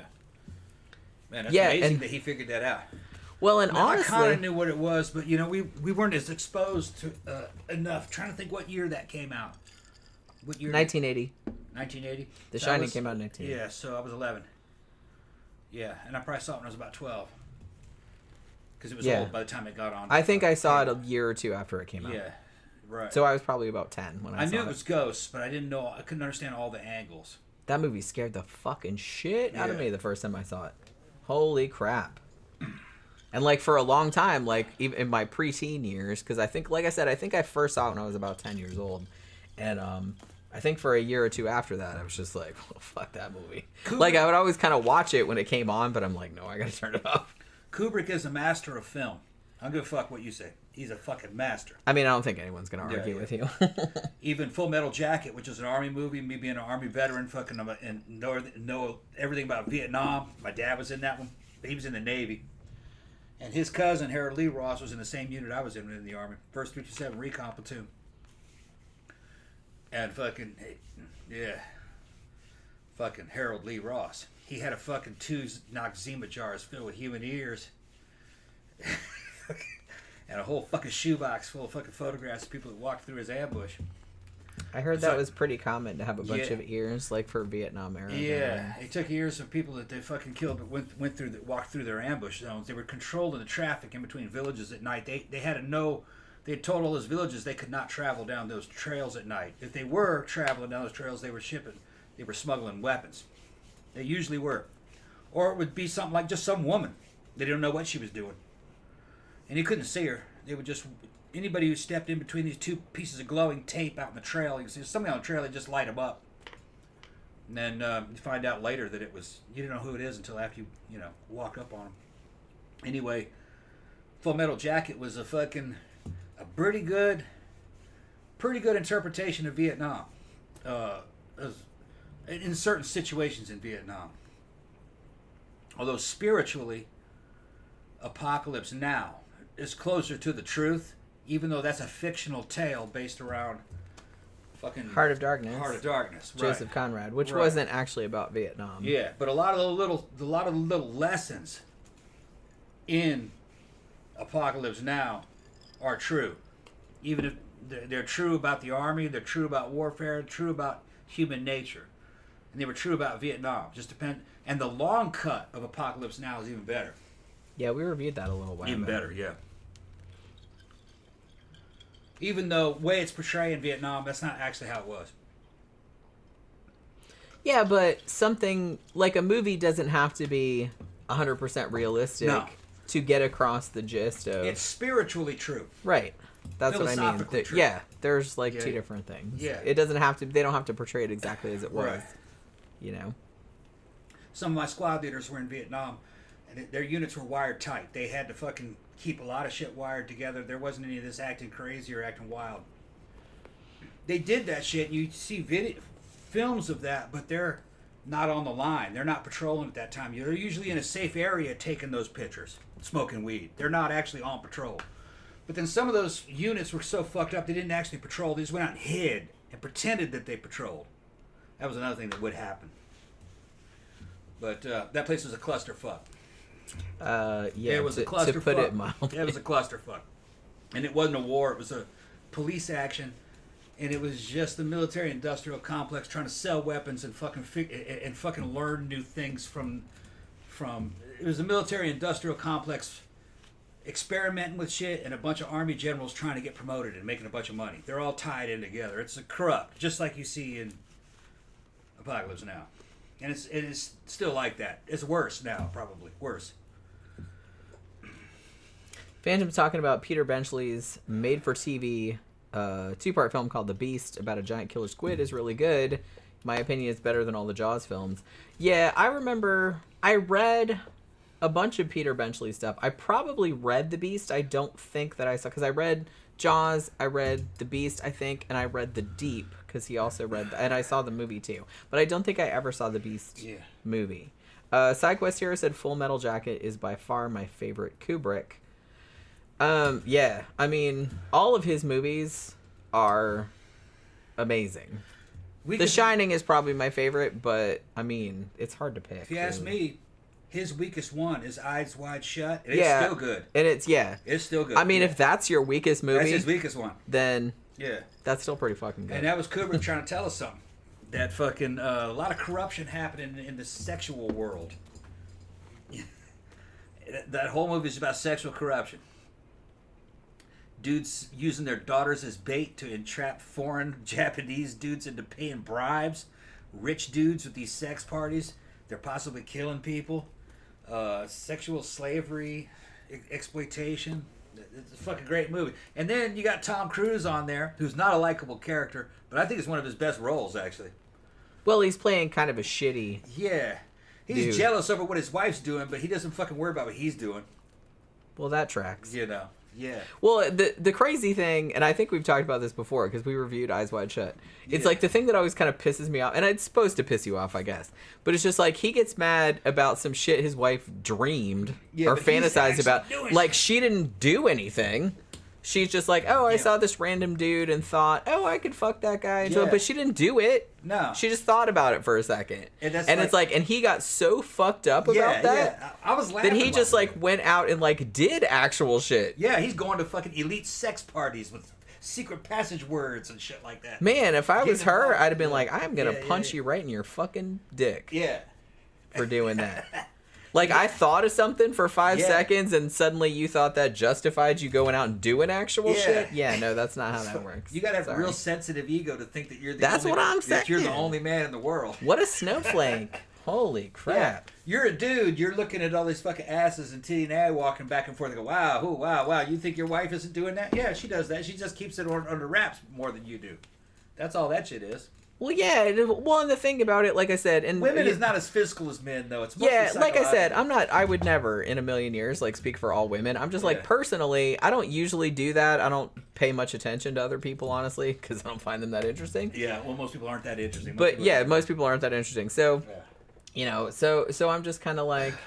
If I notice somebody, it's just like, man, that's a cool outfit, or man, that's a good dancer, or whatever. It's just, I wouldn't really, it's like a bunch of stuff that, whatever. But it's funny to me that dudes, they think it's okay that it's like, oh, they can like check out other chicks like all day long. Yeah. But the second like their wife does something like that, then they get all butthurt about it. Yeah. And I'm just like, And that movie was just kind of like the encapsulation. I was just like, that's fucking typical. Yeah, it's a normal way of looking at it. That's fucking typical. Some guys, the average guy is not very sexually mature in that way. You know what I mean?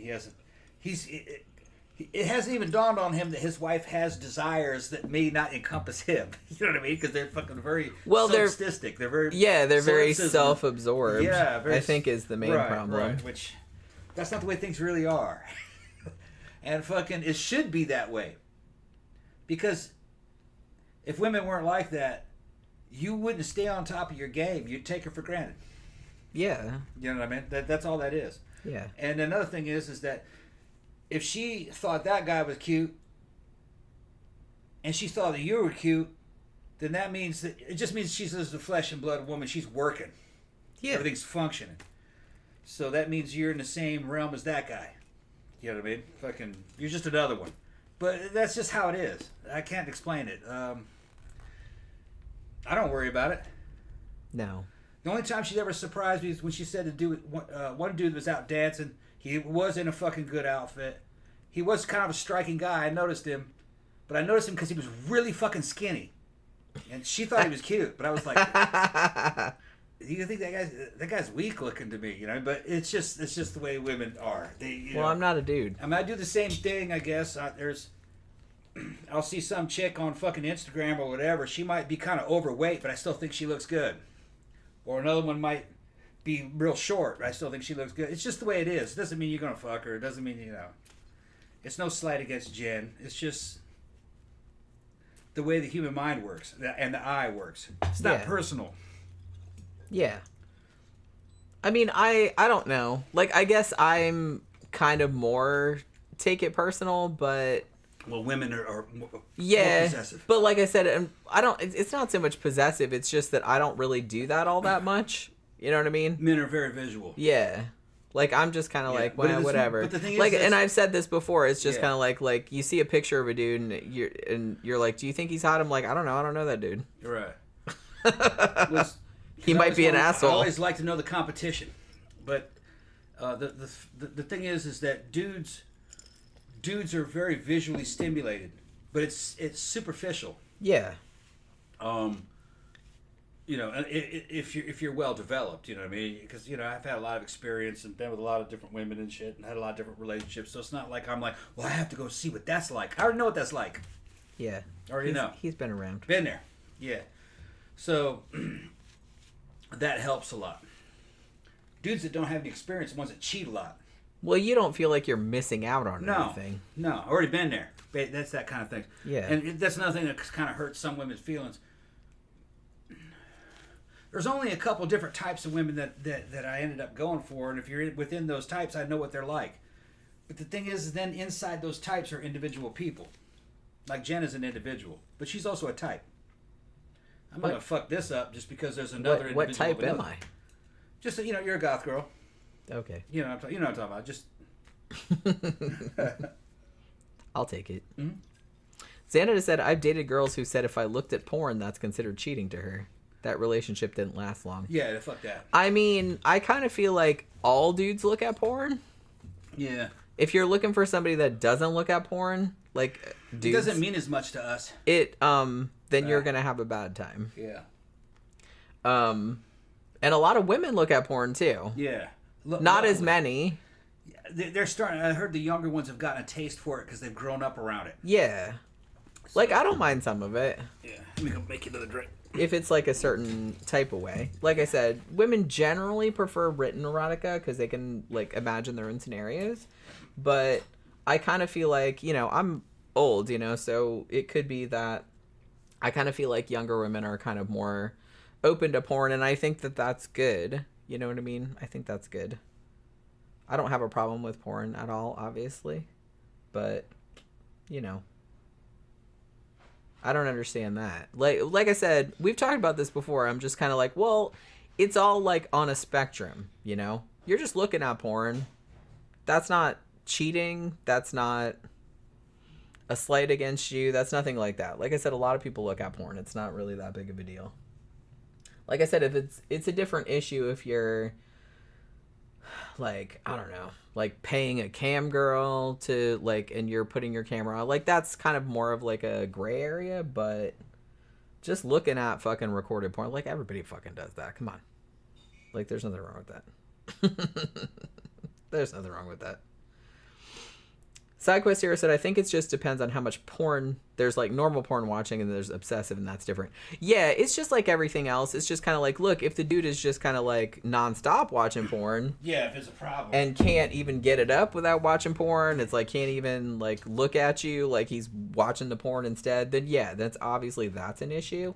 But just regular, I mean, when we would do like live streams, like not these live streams obviously, but when we would do live streams for like what the fuck was it called? I can't even remember now. But when we would do the what was that site called? What? Where we did the live streams?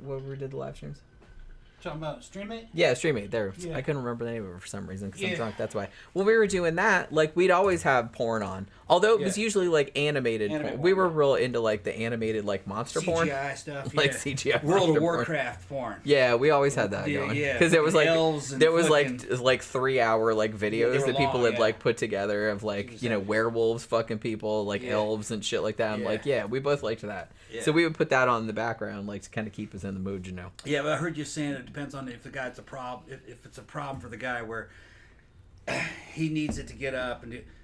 Yeah, what you were saying, that's true. Especially, but that's mostly true only with a young guy. Yeah. There are older guys that can't get it up no matter what you do. No matter what you do, yeah. So, you know what I mean? Everything, not all men are the same, and they're in different stages in life. That's what I mean. It's like, that's why you kind of have to, I know it's awkward, but you do kind of have to have like a discussion about that kind of thing. Yeah. And I've talked about it on the show for years now. If you're a man and you want to fucking live high performance life, you start approaching 35 years old, you need to get on test and learn how to do it right. There's sources that you can get on test, HCG or Clomid. That's something to keep you firing live rounds. And then when you start getting into your 50s, to stay in good shape. Start getting into your 50s or 40s, you might want to look at things like Cialis and Viagra. That fucking... It does help, yeah. Yeah, because you're going to have a high sex drive if you're on test, especially if you've been supplemented with other things, other type of anabolic steroids. Yeah, it'll do it to you. Right, and you're going to want the ability to your cardiovascular system to keep up with fucking almost supernatural demands on sex. A 50 or 55-year-old guy like me on fucking a cocktail of all that stuff. Oh, man. I put myself to shame at 18. Like what I was at 18 or 19, I put that to shame. Leave it in the dust. Yeah. Yeah, you don't have any problems, that's for sure.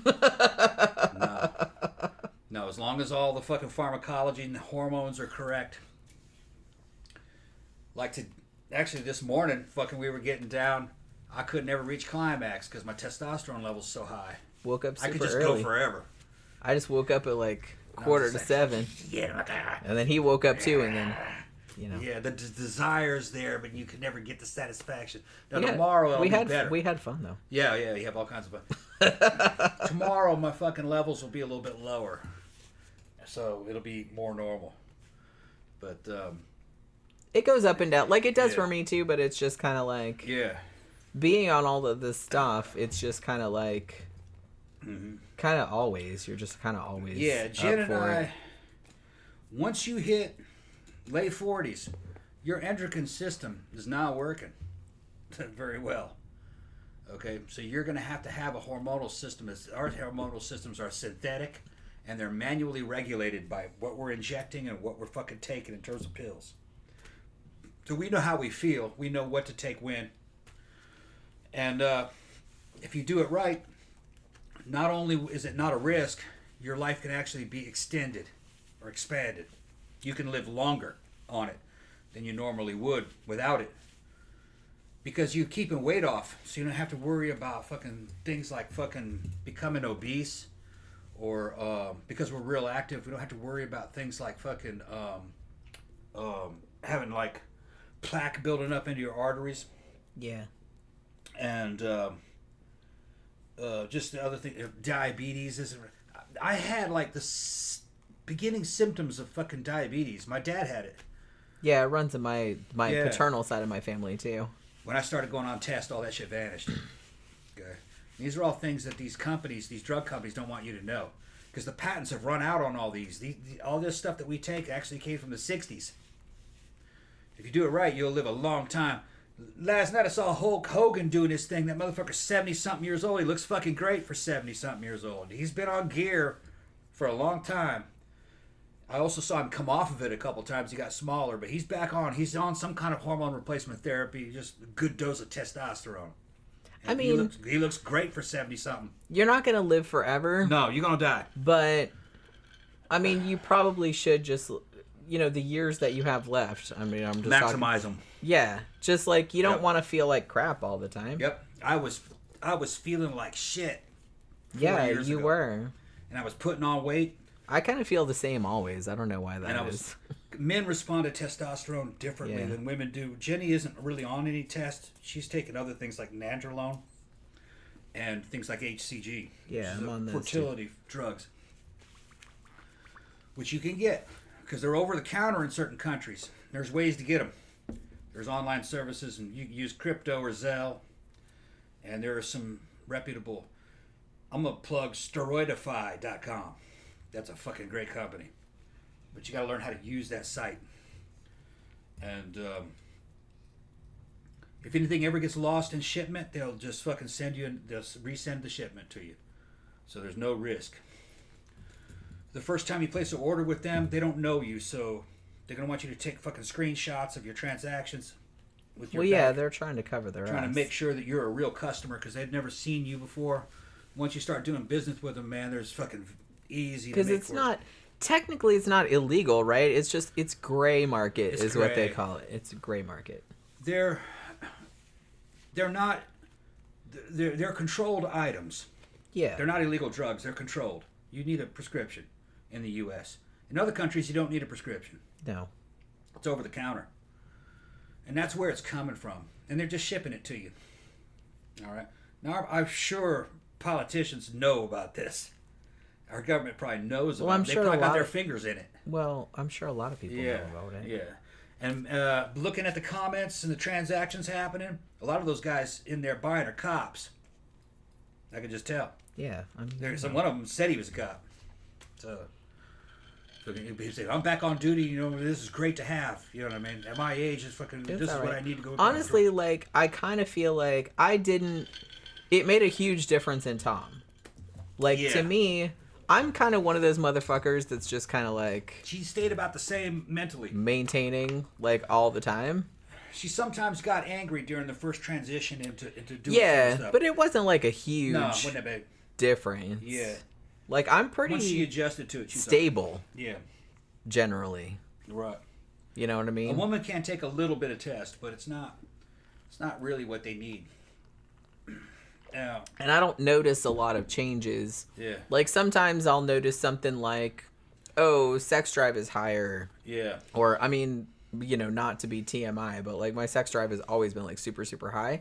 So it's like sometimes, it's, like, higher than usual, where it was always high. But it's just kind of like, I don't really notice, like, drastic differences, like, in my behavior or my mindset or anything like that. I'm pretty, like...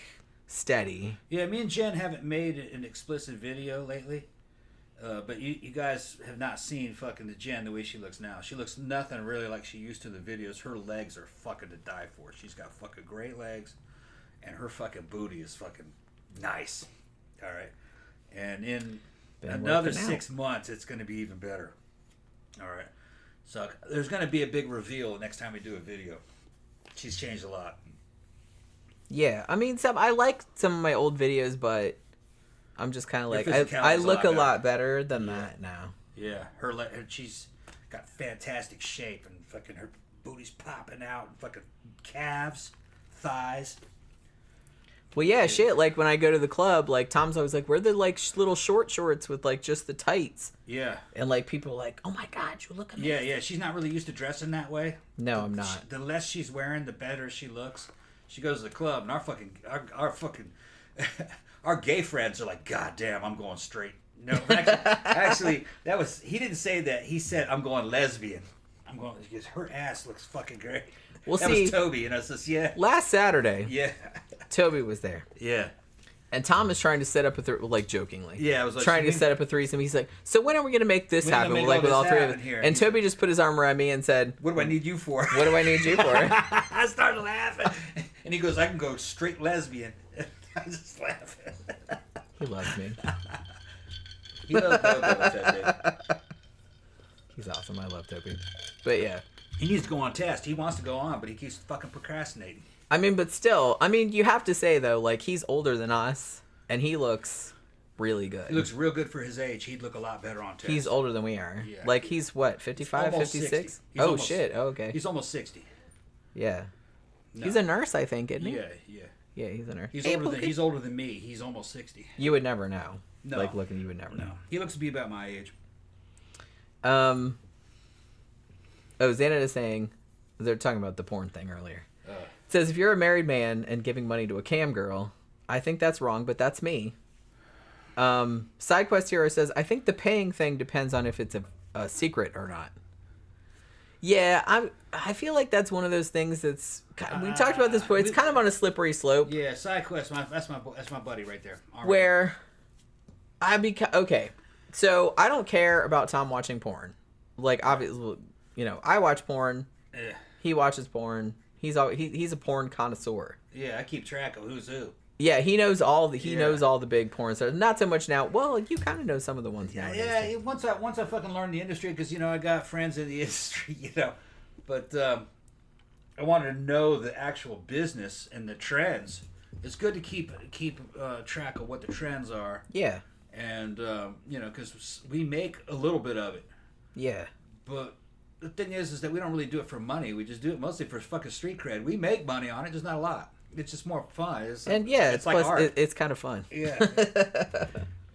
But yeah. So I got us through a rough spell. That's true. Which got us through about 2 or 3 months. Yeah. 2 or 3 rough months before I got my job that I have now. But I think we talked about this before. I don't care if people like watch porn. That does not bother me. Everybody does that. If like a dude, because I thought of this because when we were doing the live streaming on StreamMate, we had a guy's like, oh, my wife's out of town, so I'm paying you guys to, and I was like, I wasn't bothered by that because he's like, oh, he's paying a couple to like have sex and like, he can watch it. And I was like, that's not that weird. But it's like, if you were paying just one girl to like pretend that she was having sex with you and stuff, I wouldn't consider that cheating, but I wouldn't like it if it was like kept a secret. Like if I didn't know about it. Like if you were doing it behind my back, I probably wouldn't like it, but I wouldn't be that mad about it. It's not a relationship. It's like I said, I would be like mad about it, but not that mad about it. I'd be more mad about it if you were doing that online with somebody that you knew. This is what I want. Yeah, it's different if it's like that's different. Right. Like I would be a little bit mad. Right. This is something that women have to understand, and guys actually this might help you understand this a little bit too. If a dude is paying some chick to put on a live show, and he's interacting with her, and he's jerking it, and she's jerking it, he's not gonna get that woman ever, and he knows that. Yeah. That woman may be married. This is her job. Yeah. She's a stripper, basically. Yeah. It's just that she doesn't have the constraints of a strip club around her, and she's in a safe environment. Yeah. She's in her own studio or her own house.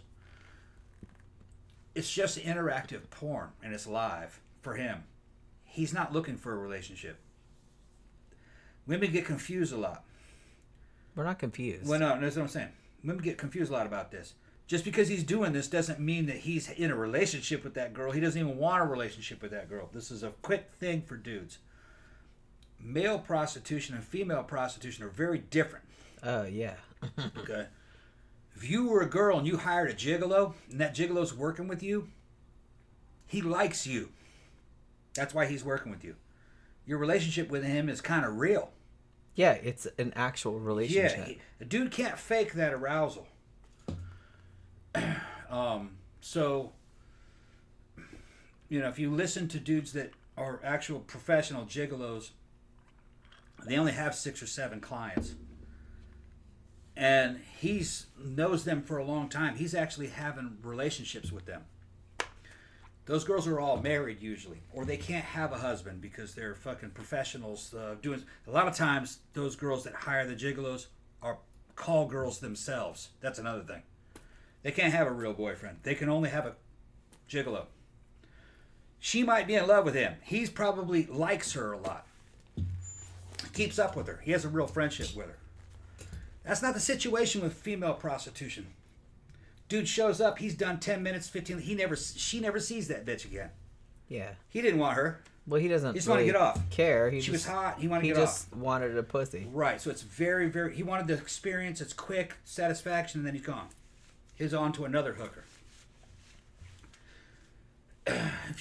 If you listen to interviews with female prostitutes, high-end call girls, their challenge is to get a dude to come back. Right. They'll get a good client who goes, "This motherfucker's loaded. I like him. He's pretty cool." We're going to try and get as much money out of him as possible. Yeah, he fucking got $1,500 out of him this day. I hope he calls me back. A lot of times he doesn't call her back. You know why? She's not the only one. Yeah, because he's got a bunch. He's got a bunch of little hookers that he... Well, if you have that much money, you can just have all the variety that you want. Which is what a lot of dudes seem to like. Right. So, if you catch your husband messing around with a cam girl, he's not in a relationship, nor is he chasing that girl. He's fucking giving money to a woman that's not you. So he could jerk it. And he's going to give them to several of them, many of them maybe. But he doesn't have any personal connection to these girls. This is just like watching video to him. Although there's so much free porn. Why don't you just watch that? Well, some dudes want a live experience. For them, it's more intense. That's why they were fucking buying from us. Xanadu said, what's the point of being married if you're giving your money to other women? That's retarded logic. Just be single. Well, a woman's main threat is I kind of agree with you. A woman's main threat, really, from other women is that they're afraid the resources are going to go away. She might have a child with him, and he might leave, and then she's stuck out. So really, that's deep down what it is. They're afraid that the dude will leave. He's not going to leave. No, he won't. He won't leave for some cam girl. Fuck no. He wouldn't leave for a hooker. Well, you never know. They might. Nah. He doesn't want that hooker. But it's feminine fear. He's paying her because she's disposable. Now, still don't like it. The reason why dudes do this, and dudes that are honest will agree with me, is because that built in to pretty much most men is the fear of is kind of like the drive to spread seed and to conquer new territory. Basically, more is better than less, and them exploring, or at least pretending that they're exploring, actually keeps their sex drive up. Depending on how old they are, too. Also, age is a factor. It's not always the same. If a dude gets older, he gets chilled out, he's not going to be quite like this. The era that I'm talking about is mostly 20s, maybe 30s. Now, some of these dudes that are beyond 30 that are doing this, they're married, but chances are they're in a sexless marriage. Or they're in a marriage that's really boring. The wife maybe doesn't fuck that dude maybe once every couple months. And maybe the sex isn't that good. She might have him kind of shut down. Or she's limited in what she'll do. So he's kind of bored with her. But he's not going to leave her. He loves her. So he's going to seek fucking porn or fucking talking to some chick on the internet and pretend, you know, because he's basically been shut down. The wife has kind of rejected him. So that's what a lot of that is. A lot of these dudes that have a shit ton of money that are going after these call girls. Go talk to, you go on X and look up a chick named Ayala. She's a very high-end call girl.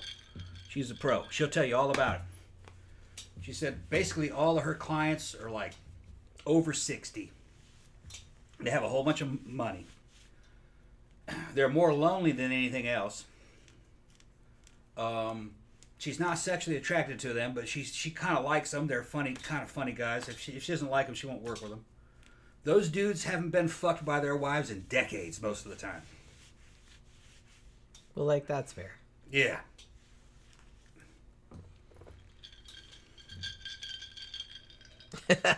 Tom just like dropped the mic or whatever. Yeah, Tammy said maybe if the guy kept going to the same girl a lot. Yeah, I kind of feel like that. Like I said, it would bother me, but not that much. But yeah, if he kept going back to the same one, yeah, that would bother me a really lot. They don't tend to. Yeah, but I'm just saying, like, hypothetically, like, if they did that, yeah, you'd probably start to worry about it. And like I said, I'd be more concerned if you were doing shit like, you know, somebody that you actually knew, like in real life, or like that would, even if you weren't in the same room with them, like that would, I would consider that cheating. Right. But it's like, other than the dudes of my age that are actually going after call girls are married. They've been shut down. They've been shut off for a long time from the wife. Okay, that's usually what it is. Which we don't have that issue. We don't have that problem. Okay. No. And then you look at the wife, you know what I mean? She'll fucking tell you. You look at the wife, and she's like, oh, yeah, I see. What you talking about? You know, fucking she looks worse than him. You know, and he doesn't look good either. That's usually, he just has money. It's always business. Okay, basically who they're talking about is the dude we know that has a... Yeah. Scott, who goes after... We know somebody who's got fucking call girls with him all the time. And he's married. Yeah. They're like that. And she knows. It's not like it's behind her she knows because she's sick of him. She comes out every now and then, but she knows what he's doing. Yeah, and she doesn't care. They're friends. They're married. But I think she's sick of fucking him. I think he's sick of fucking her. Well, it might be a different kind of relationship, I guess. Yeah. I don't really know. It's kind of like an open relationship. Yeah. Like I said, I kind of get that, but I don't know. I kind of get it, but I kind of don't. She's not going to run off with that fucking little 20-year-old fucking call girl. They don't want anything to do with him. Well, yeah, because most of the time they're just kind of like, please. Well, a lot of the time, 50% of the time, the people that he brings there are trying to escape with from us. Him. Yeah, to run off with us. We've had that happen multiple times. Yeah. Where they're just kind of like, can you get us out of here? Yeah, get me out of here. They want us to pay the contract off so they can hang out with us. I mean, he's all right, but I don't imagine. I don't imagine having to like fuck. Well, him they're like, this is, you know, because this is work. They're young. Yeah. She's like, he likes them young. Yeah, 20s. And he's like our age. Yeah, he's older than me. No, he's younger than me, but he looks older than me. That's right. Yeah. That's right. He's about the same age, or maybe a year or two. He's a year younger. Yeah. But he looks about 60. I mean. So it's kind of a weird situation. But yeah, we have had a lot of... He brings like different ones every time we see him. And sometimes he brings his... Is she his wife or fiance? I can't remember if they got married or not. But she's a lovely person. I really like her. But she doesn't really seem... She kind of likes the scene, but not so much. So she only comes out every now and then. And she doesn't seem to care if he just hires someone for the evening. So the people that he hires are usually like real young, because that's kind of what he's into, like, you know, 20 or something. And a lot of times they'll kind of like, you know, when we start talking to him and stuff like that, they'll be like, hey, would you guys like get me out of this? We had like a couple people saying like, well, it costs this much, like you can just like buy my contract off. And yeah, it's the whole thing. We've had that happen a few times, but you know, that's like pretty funny. Zena said, I'm just from a very conservative area when it comes to sex and marriage. so I probably won't agree with anyone on anything, but that's okay. I don't force my beliefs on people. I mean, I kind of have, I don't know, I'm kind of like pretty, the thing that I don't like is just, I don't like deception. You know what I mean? So it's like, as long as you're doing shit in full, and everyone has like full disclosure on what's going on, then I'm not bothered about it. Like, we know people that are in open relationships, we know people that are in like thruples, we know people like all kind of shit like that, and as long as everybody is on the same page, do what you want to do. Yeah. I'm just personally, I'm kind of tend to be like a monogamous person. Yeah. You know, I'm just it's mostly kind of that. Yeah, I'm just kind of like that. Not saying we haven't got into some shit before, because we have, but that wasn't really a big deal though. It was, yeah, it was just kind of like a, you know, side shit, just like a playing around. Yeah, like you'd come from the club, you have a couple drinks, and you just fuck around and like we do some shit like that. But it's just like, it wasn't anything like to be taken super seriously or anything like that. Yeah, they're friends of ours. Right. Yeah, girls and shit. So like I said, I'm not bothered about that kind of stuff. But like I said, I'm not, as long as nothing's going on behind somebody's back. Yeah. That's really the only thing that kind of bothers me, is like stuff that's going on behind someone's back. Usually when it's behind the back thing, remember that fucking program we saw where that Christian couple and shit, and it turns out that the fucking dude was fucking around with all his hookers. Oh, and the Ashley Madison. Yeah, the Ashley documentary. Madison, yeah, documentary. That was on Netflix. Usually, if it's behind your back, it's couples like that.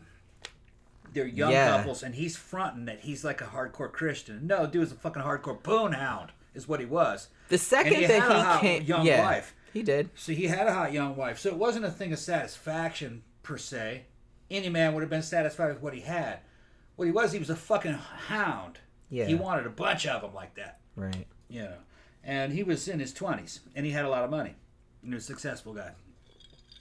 That's what I mean. Probably. You gotta fucking you gotta watch. You know, you gotta watch. You gotta watch. Honestly, it's like that. It's really kind of funny because all that money and shit went to his head. The way that the documentary set it up, it's just like, oh, they were this very famous like Christian vlogging family, like this couple, and it's like, oh, they seemed like the perfect family, and they had all these kids and stuff like that. And the second he came on and said that he'd signed up for an Ashley Madison account, he's like, oh, I never met anybody. I was like, bullshit. He was fucking a bunch of women off that, and then like later on as it went on, he's like, yeah, I was fucking all kind of. I'm like, yep, I knew it. Yeah, he was that. He's a big fucking liar. He's the age group where that shit goes down, and part of it was that he was limited. He had been limited because he had this alter ego that he had to put up. He had to front. That's another thing. He had to front that he was a godly man. Yeah. He couldn't go to his wife and he goes like, "Hey man, fucking, we need to go to the fucking swingers club." Or like a normal person. Yeah, well, from our point of view, a normal person. I don't know if it's a normal person from normal people, but like a normal person, if you kind of felt like the need to get some shit outside your marriage, you would go to your partner and be like, hey, I kind of feel like we need to like expand, like let's go to the swingers club. Let's get in trouble, yeah. Or or let's go like, Well, see, the thing is that he wanted to go get in trouble, but he was afraid to ask her. Right. See? So he had to go sneak off. That's not a marriage then. Yeah, he should have just said, look, let's go get in trouble. Let's go have fun. Let's go have I always kind of felt like if you were married to somebody, then you could tell them anything. Yeah. Yeah. I mean, that's kind of goes with the territory, right? Yeah. Doesn't it? I mean, anything. Like, everybody's got to have, like, their own kind of shit. But it's just kind of like, if you kind of felt like that way, then you could, like, open that conversation up. You just don't want to go so far as, like, Tony and Aleta. No, I don't want to do that. I'm just saying that it's like, and opening that conversation up, you would be willing to say, like, if they say no, you'd be like, okay, well, that's fine. Right. Like, I don't need to do that then. But just opening that discussion. Yeah. And I kind of feel like if you're in that kind of marriage where you can open that discussion, even if you get shot down, it's like, you're fine with that too. Like, but you should be able to, like, introduce ideas like that. Yeah. Well, we're religious people. They're not Which I don't understand. They're not. They weren't even primed for any of that shit. Like me and Jen grew up basically going to fucking goth clubs that had fetish nights, and you'll have half-dressed people walking around anywhere. Like it's not. It's like it's nothing. Yeah, it's like so not. We see wild shit all the time, and we're kind of jaded. In it all the time. It's just we don't. It's our thresholds jaded. We're kind of jaded. Yeah, we're kind of jaded when it comes to that. It's not really a shocking concept. When you got friends that go to you got friends that like my ex-girlfriend and the guy I introduced her to, who they're married now, go to the fucking swinger club all the time, and then they fucking invite us to go to the swinger club. They're just fucking random ass people. Let's go. They videotape it and they send us the videos. Yeah, send us the video. Come on, it'll be a big fucking orgy, man. We'll have fun. How much does it cost to go? You got to buy a membership. It's not open to the public. That kind of shit. Wait, there's been times like, we gotta just go see. Because you can just go to see. Yeah, like I said, you can just pay for like a night. It's a hotel. Yeah. It's a resort. So got a pool and everything. And yeah, they got a pool and a nightclub and all that kind of shit. You can walk around. The girls can walk around topless or nude or whatever. Yeah, they got all kind of rules though. Because, I mean, as you would, like in that kind of situation. You can walk around topless in some areas, but it's like you can't walk around with your dick hanging out or nothing like that.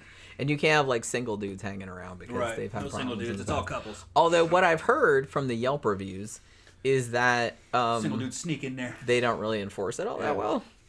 So I don't really know. Depends how much money they need. I guess. Yeah. So it's they don't go there anymore anyway. They got kicked out. We're not super clear on what happened. Well, I kind of know what happened, but I don't know how much truth there is. Girl started stalking him.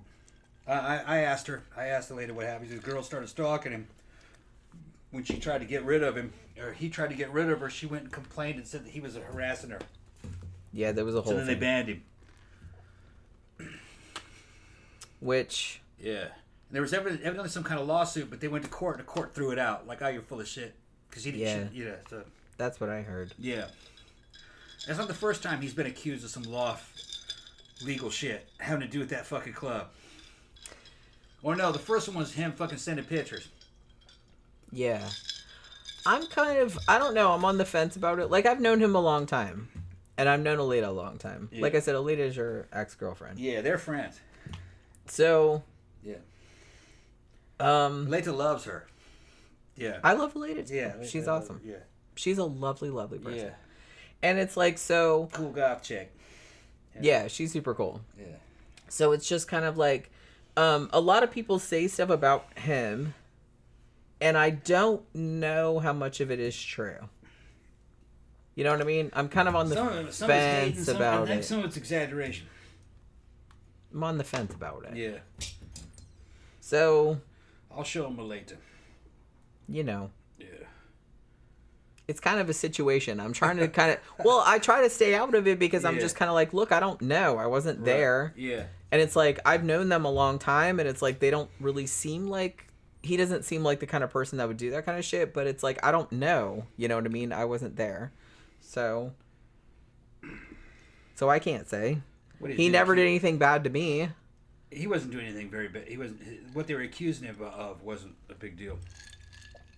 He took some pictures of me. Remember, like a few years ago. Yeah. Like he asked me to come and do some pictures. So like Tom came with me. With him. Yeah, Tom came with me. But I did ask you to come with me. I was like, I'm not going by myself. You know what I mean? Yeah. Because I knew like the kind of shit. Yeah. I suspected that something might happen if I went by myself. Yeah. So that should tell you something. But it's just like, but I only thought that because of like shit other people were saying. So I don't, you know what I mean? So I don't really know. Well, so I said, well, you got to come with me though. That's just his nature. Yeah. His nature is he's going to make a move. You know. Yeah. That's just his nature. That's kind of what he does. It's nothing personal. He's kind of, what's the thing where you just want to fuck everything and everybody? Oh, that motherfucker's pansexual. He's pansexual. Yeah. For real. He's friendly, though. Man, woman. Yeah. Whatever. He's friendly. Inanimate object. Yeah. Like, it's just, it's all fair game. So it's like, so if I had gone by myself, probably some bad shit would have happened. So I was like, he just would have made a hit on you. Yeah, I made you go with me. Yeah. Although I will note that he was one of the first people, and this was way back in the Venue 13 days, that said to me, before we were even officially going out or anything. Yeah. He said to me one night at Venue 13, he said, he loves you. You need to go out. Who? He said, I love you. He did, yeah. Yeah. He's like, it's super obvious. And I was just kind of like, I know, but Yeah. You didn't figure it out for a long time, though. Everybody else knew, though. No, I was just playing it cool, man. He's playing it cool. Playing it cool, of course. But everybody knew that you were doing that. So, like, would you just go out with her already? Holy crap. Yeah. Yeah, Tammy said we were talking about the those motherfuckers from the Ashley Madison documentary. Yeah. What were they called? They had a Christian family vlog. Yeah, she's probably they only did It was pretty famous. Yeah. Yeah, he probably only did missionary with his wife and was afraid to ask for anything kinky. Yeah. Yeah, that's probably what happened. It's just kind of like, I'm not advocating for people to like do shit that they're not comfortable with, okay? But it's just kind of like, you gotta be open to experimentation, right? If you're, like I said, that's the wrong truck with like the religious stuff. Because like, well, we can only have sex this way, and it's just like, fuck that. You know what I mean? It's like, let's try this. We might not like it, but we're gonna try it out. If you don't have that, then that's a recipe for disaster. Because they're gonna go find it someplace else. Yeah, well, I think she called it. He probably wasn't getting anything very exciting. She was probably being all godly and shit. And he's like, man, this is fucking driving me crazy. I need to get fucking laid. Yeah. Don't be godly. That's boring. Yeah, she's probably being godly. All kinds of rules about what positions she could get in. Could they do butt stuff even? Probably not. Probably can do that. That's a later. Oh, that's a good picture of her. Yeah. Oh, I love her. She's such a sweetheart. Yeah, that's another picture of her. Yeah, she's super cute. Yeah, these are her little fashion shots. Yeah. She's, I think she's my age now. Probably, yeah. Yeah. She still looks like this, though. Yeah, she does. Last she time hasn't I changed. saw her a couple months back. Yeah. And she still looks exactly She like might that. be, this is us when we were together, actually. That's me and Elliot back in those days. I had hair. Back when you had Yeah. hair.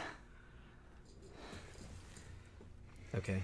It's all blurry. Oh man, you made everything like super bright. I'm trying to make everything like, there we go.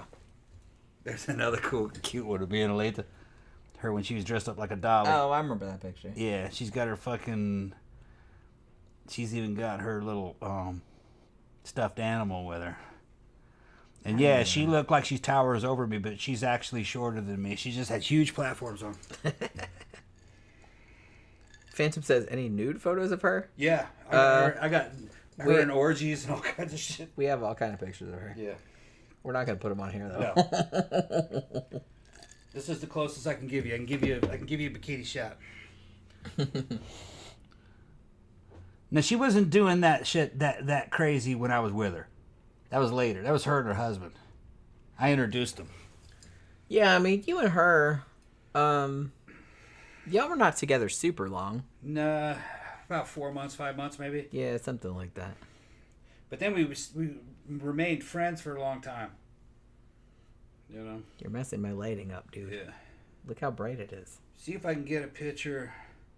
Okay, here's them together. That's her and her husband, Tony. Yeah, I remember that picture. That's like an iconic picture of them. Yeah, that's an iconic picture of them. Yeah. They've been together longer than we have. Yeah, actually they have.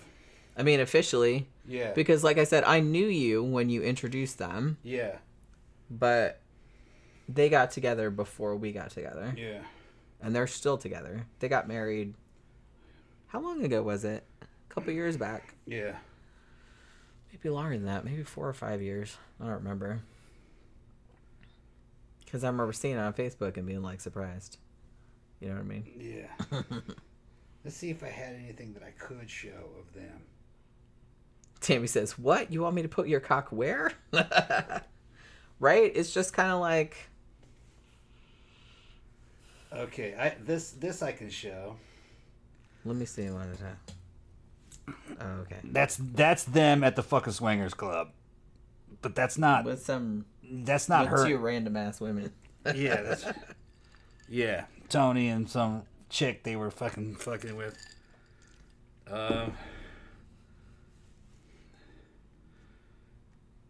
I kind of feel like show that one. I can't show. There's a lot of stuff I can't show. I kind of feel like the idea of that is maybe hotter than the reality of that would be. Yeah. You know what I'm saying? Yeah, that's. I guess that's kind of true of a lot of things. Yeah. That's why porn exists. Because, like, well, I want to watch other people doing this, but I don't know if I necessarily want to do it. But it's kind of how I'm watching it. Oh man, look, I got pictures of the gay porn muscle dude that was trying to get me to work with him. This is the gay porn muscle dude that was fucking trying to get me to work with him. Yeah. You got all kind of pictures. Yeah, I got all kind of. Here's another picture of him. Yeah. He's like, no, man, we'll take all kinds of trend and shit. And I said, dude, I don't want to forget. It's not like we don't have a kiss or anything. That's like, what are you talking about, man? You can stick your dick in some other dude's asshole. Yeah, but it's not like we don't have a kiss or don't anything. kiss or I'm anything. like, are you fucking crazy? Like, I kind of get that. I know that's like a thing. Yeah, he had a girlfriend. That's like super funny. But he was constantly bent up on fucking trend, and it makes you crazy. Yeah, we've talked about that a lot. Wow. Yeah. Please don't ever go back on Yeah, that. it makes you crazy, and fucking he was. Although making gay the porn. only way that I would Selling it. allow it, it's Yeah. like if you would just do it, like if you wanted to do gay porn, If I wanted to do gay porn, I'd go on trend. Huh? you could go and try it, but If you're on trend, you can fuck anything. Yeah. Once you've been on it for long enough. Once you pass the fucking danger zone, like when you're in month 4 or 5, you're not supposed to be on it for that long. You're so. but you up. stayed on it for 5 months. I was on that shit for 5 months. It makes you crazy as fuck. Yeah. And you don't know you're crazy. You think you're normal. Mm-hmm. Yeah. Your sex drive is fucking nuts. Yeah. And you can't process anything properly. It's weird. And you can fight like fucking crazy. High Desert said, I just got here, so we're talking about butt stuff tonight. I mean, if No, you want we talked to. about all kinds of shit. We were talking about all kinds We of talked stuff. about all kinds of shit. We just happen to be talking about butt stuff right now. But I gotta pee, though. I gotta pee, and then I'm gonna Jeffy go. R said something. You Where? didn't read his? Oh, thank you very much for your super chat. I think it was Josh Duggar, that family, though. Ooh, man, we should do a fucking show about the Duggars. Josh Duggar. That was that family that was. Remember they had that reality show. What the fuck was they were it? doing Was it 19 Kids and Counting or whatever? Yeah, And there was like the. There's incest going on in there. Yeah. Yeah. Oh my god. Yeah, that's some weird shit. That's kind of like.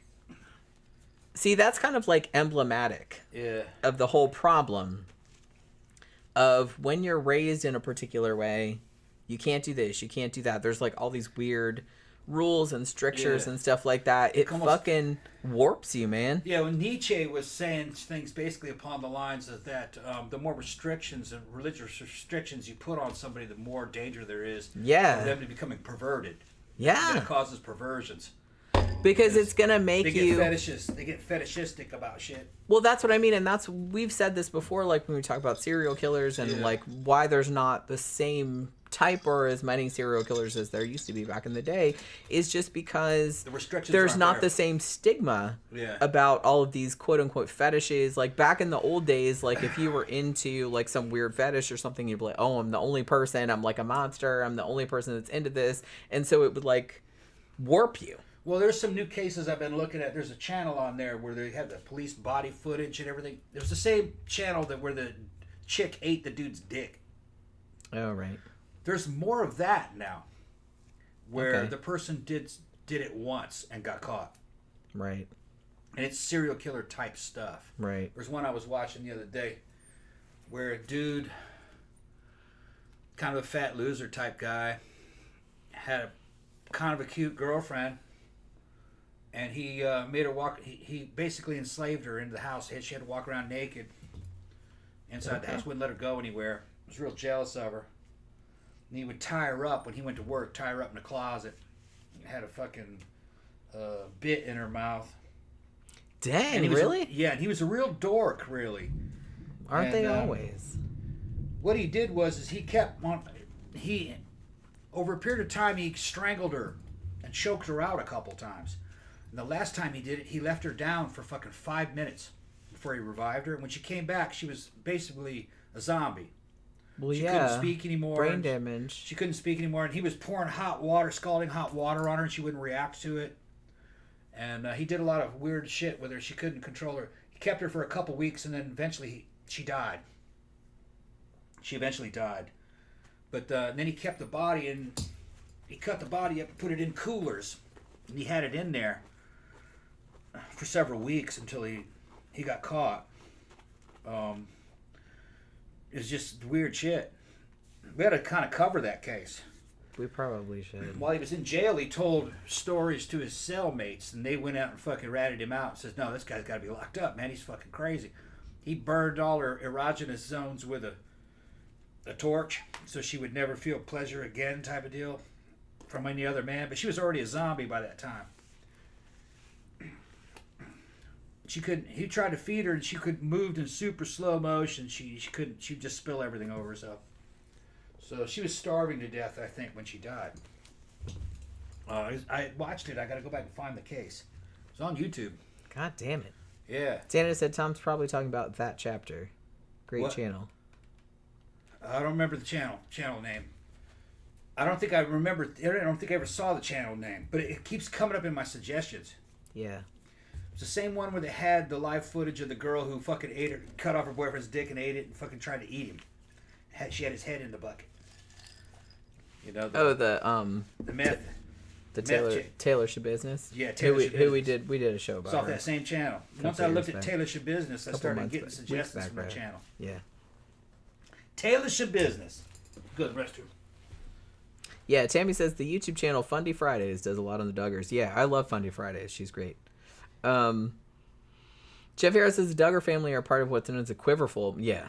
I was going to say, I wasn't sure if they were quiverful or not, but yeah, I guess they are. So if you know what quiverful is, it's basically like they take the admonition in the Bible to be fruitful and multiply. So you're supposed to, because God told you to have as many children as possible. So a lot of these families have like whole litters of children. And you can imagine how that usually goes. Because they're also super religious, usually super authoritarian. So there's like a lot of abuse going on, a lot of sexual abuse going on. You know, much like in the case of the Duggars. That's why people are sus of that kind of stuff. Because it just happens all the fucking time. Let's see. Yeah, the Trend days. Xana said, I remember Jenny saying Tom stank to high heaven on Trend 2. He smelled like Elmer's glue. He still kind of smells like that a little bit, but it's not like it's not an unpleasant smell. I don't mind Elmer's glue smell, but it's weird. Like the hormone stuff, like does make you smell like really, like does make you smell really weird. Like I said, I was gonna say TMI, but it's like nobody cares about this at this stage. Where are you? Right here, what's up? What did you smell like when you were on Trend, Tom? Oh man, it smelled like, well, if I remember correctly, it smelled like glue, didn't it? Yeah, no. Like I said, you kind of smell like, Elmer's glue. You smell like that a little bit now, but it's not like really the same. I gotta pee. Okay. It doesn't bother me though. That's not an unpleasant smell. Yeah, Trend. Somebody's asking what it smelled like on Trend. Yeah. Trend is just, okay, there's a branch of the steroid tree called the 19-nortestosterone branch. And it's like testosterone, but it's been modified to be less androgenic, so you can give it to women.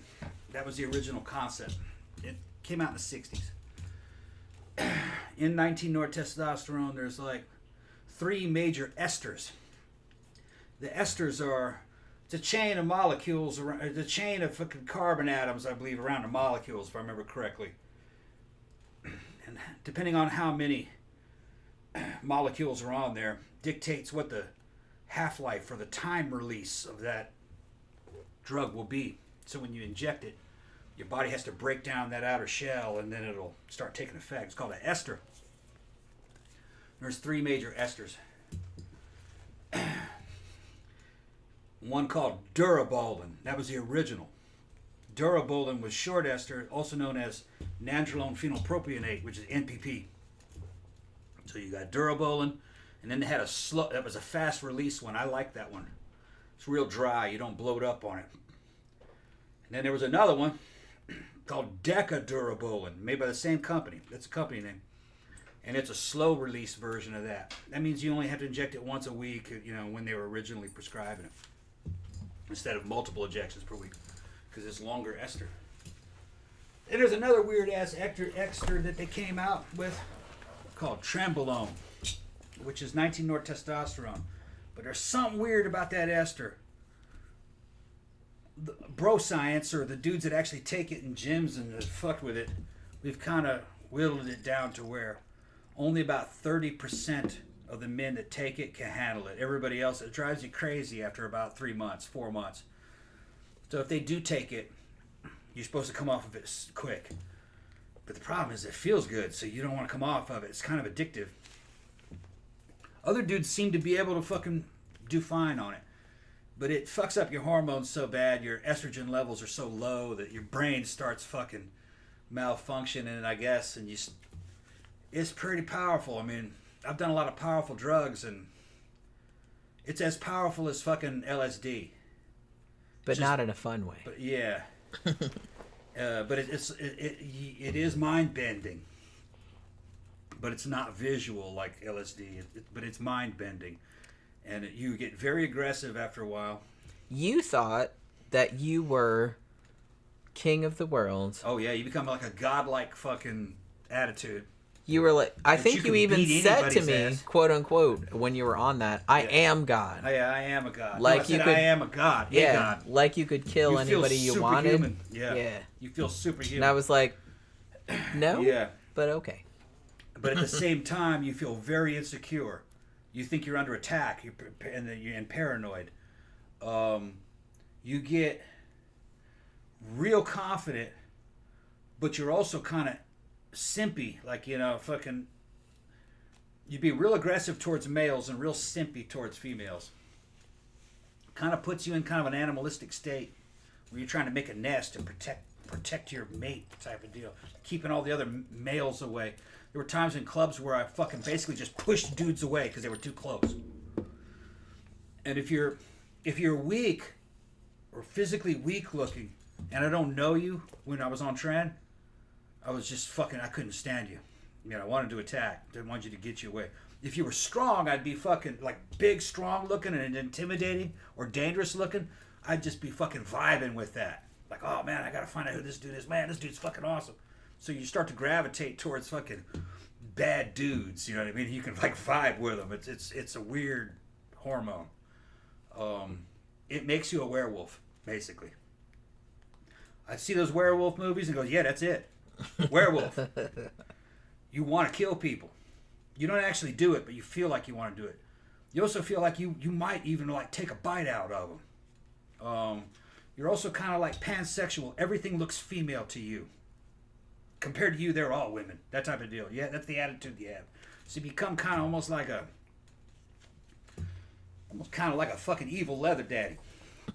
Yeah, it's weird. But it just seems to be like situational. Like, you hate men at the same time. So it's just weird, There's no way to fucking describe it.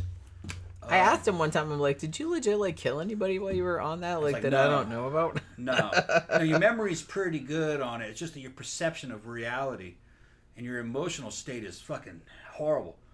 I've seen videos of fucking bodybuilders. There's one where a cop pulls a dude over, and as soon as the dude stops, dude jumps out. Motherfucker weighs 260 pounds. He's just fucking pure muscle, and runs straight at that cop with a fucking hatchet. And in this cop's screaming, and in the last fucking few seconds, he shoots the guy about 4 times and saves his fucking life. And I saw that shit, and I was going, that's Trent. Probably. Trent, yeah. That sounds like some shit you would have done on that. Yeah, because they pulled me up. Yeah. But I don't know how long that dude had been on it, but I couldn't be on it for long. I was okay for about 3 months. But then I just slowly transformed into the Goblin. The Goblin from Spider-Man. Basically. You're kind of like you're also at war with yourself going on in there. It's weird. Very weird. But I think in the Goblin, in the Spider-Man story, Oswald, who ends up becoming the Goblin, he's a defense contractor, and he comes up with a combat performance drug that turns him into the Goblin. And I'm fucking... Trend's been around since the fucking 60s. They're talking about Trend. That's probably what they're talking fucking about. Right. And I'm going like, and remember Oswald talking to himself, you know what I mean? And the mask is talking to him, and he's all simpy. No, you mean yes, because you do that. Harder. You do that. Yeah. It's talking to you and shit. That it's Trend they're talking about.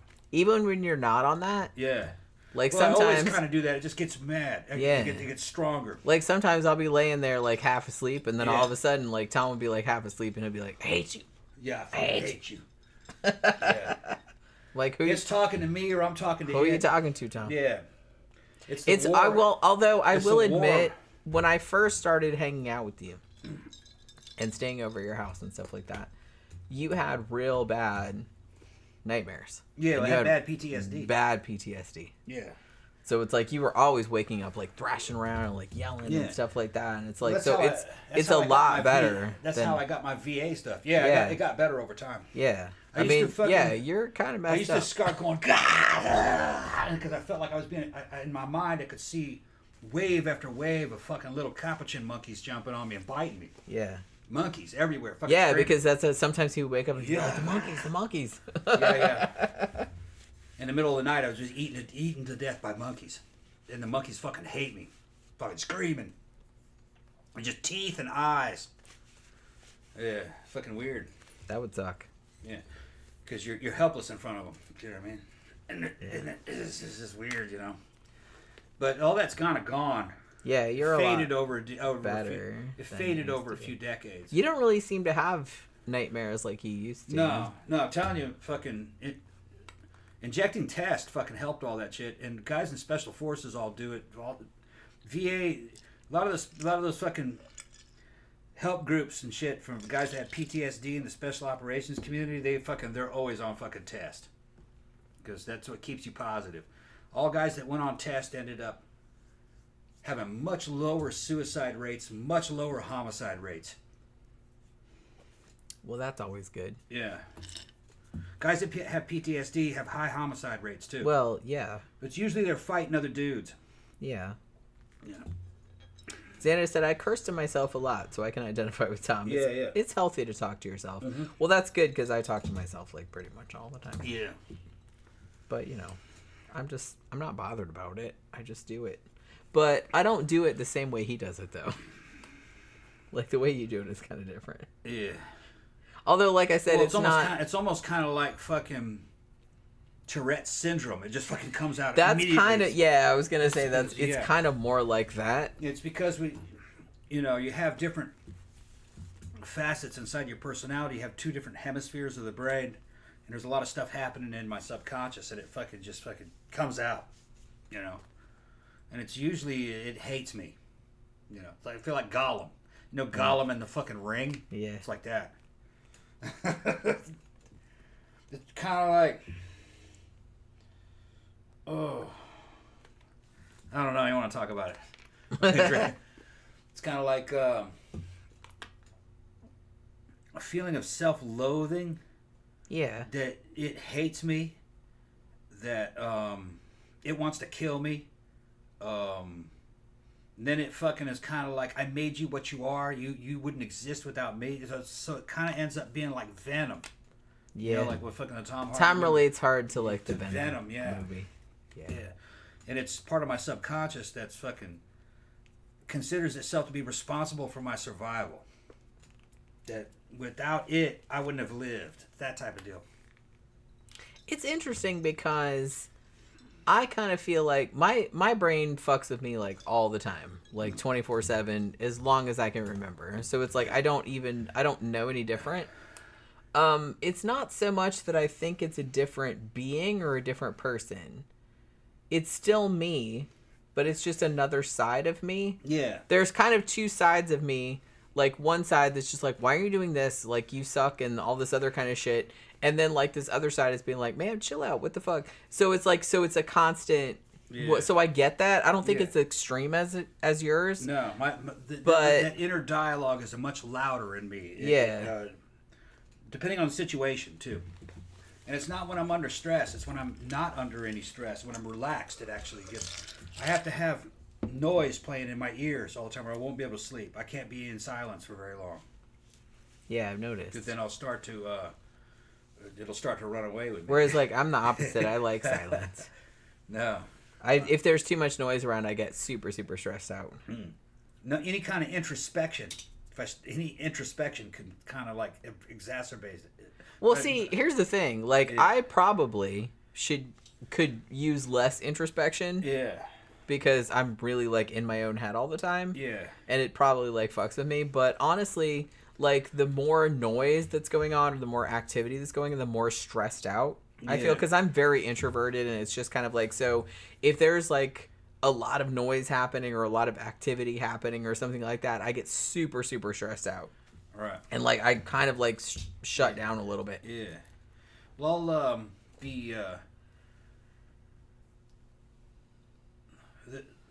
okay, I have noticed that if I do kind of like transcendental meditation and to silence it, to calm everything, that does work. Yeah. That's not my normal waking state. My normal waking state is pretty amped up. Yeah, you're pretty. I have hypervigilance. Yeah. That's what it's called, man.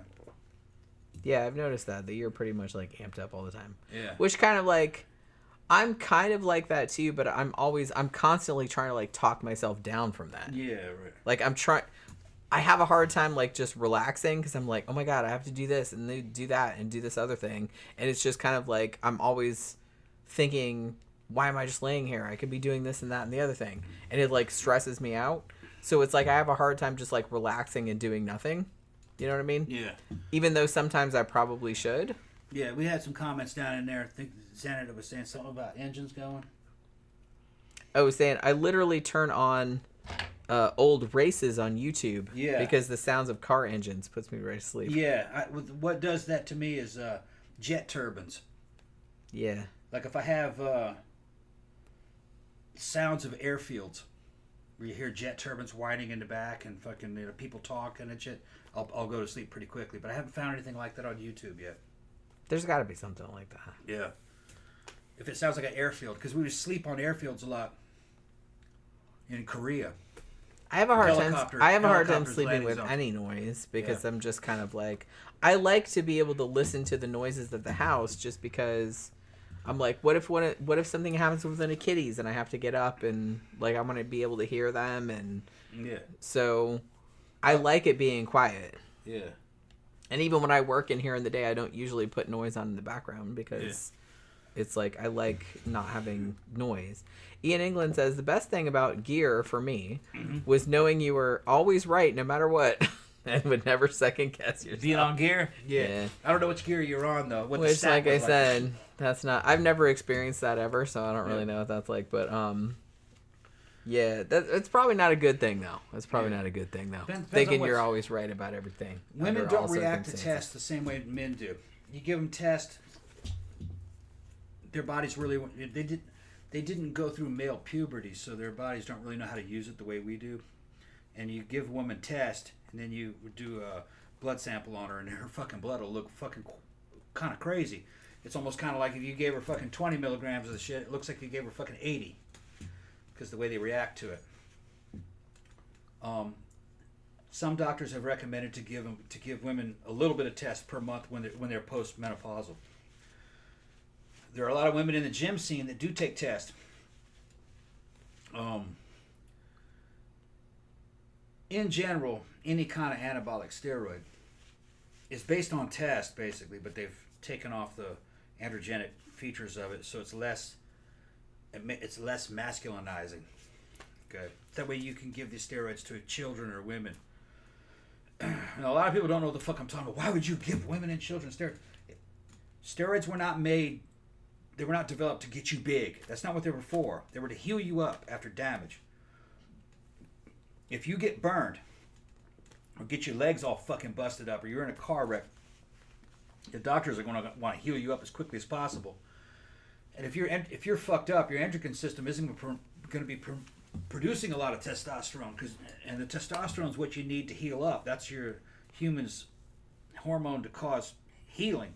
In women, especially in men, but in women it's more like progesterone. Estrogen can, but it's also testosterone. It's just different. Every males and females have the same hormones. It's just different ratios. Well, on a dude, you can give him a bunch of test, and it'll help him heal him up. But you can't give that to a child or a fucking woman. It'll turn them into a man, especially if they're on it for a certain amount of time. So they wanted to give them something that'll heal them up that wouldn't turn them into a man, and that's anabolic steroids. It'll just heal you up, and it doesn't produce secondary male sexual characteristics at the same ratio or at the same rate that testosterone does. So it's safer. And there's been a lot of them invented by drug companies over the years that were all slightly different from one another. There's different ways to do it. Some of them are pills, some of them are injection. And the patents ran out on them all. Every company wanted their own version of it. Eventually bodybuilders got a hold of them. They realized that you could work out and heal up faster, so you can work out more. And your growth will be accelerated because you don't have to sit around trying to heal up for a week. You'll be healed up in 2 days. So you can work out every 3 or 4 days. And it'll happen even if you're old. Like what I do. A 55-year-old guy, there's no way he could be built like me, not by natural means. Fuck no. Crazy? And I only did this in 4 years. That's not possible for a 51-year-old guy. It just isn't. So anabolic steroid use started to fall into athletes, bodybuilders. But that's not what they were originally made for. They can kill you if you overdo it. But it's not so much the compound. It's the fact that in a very short period of time you put on a bunch of weight. And your cardiovascular system hasn't adapted to that extra 20 or 30 pounds of fucking muscle you put on yourself in 4 years, 5 years. You can go out for a run and fucking blow a fucking blood vessel or something and kill yourself. And then the human heart is only so big. If you now weigh 240 pounds and you're pure muscle, the human heart was never really designed to supply that much blood down through all those fucking blood vessels to a body that size. It's just your heart should be really big. You need a heart that's fucking closer to the size of a fucking horse's heart, really. You know, it'd be a lot better. So you got to be careful with them. You don't want to go much over weight, and you don't want to go too much into the single-digit body fat numbers. So in my case, I don't really want to go over 200 pounds.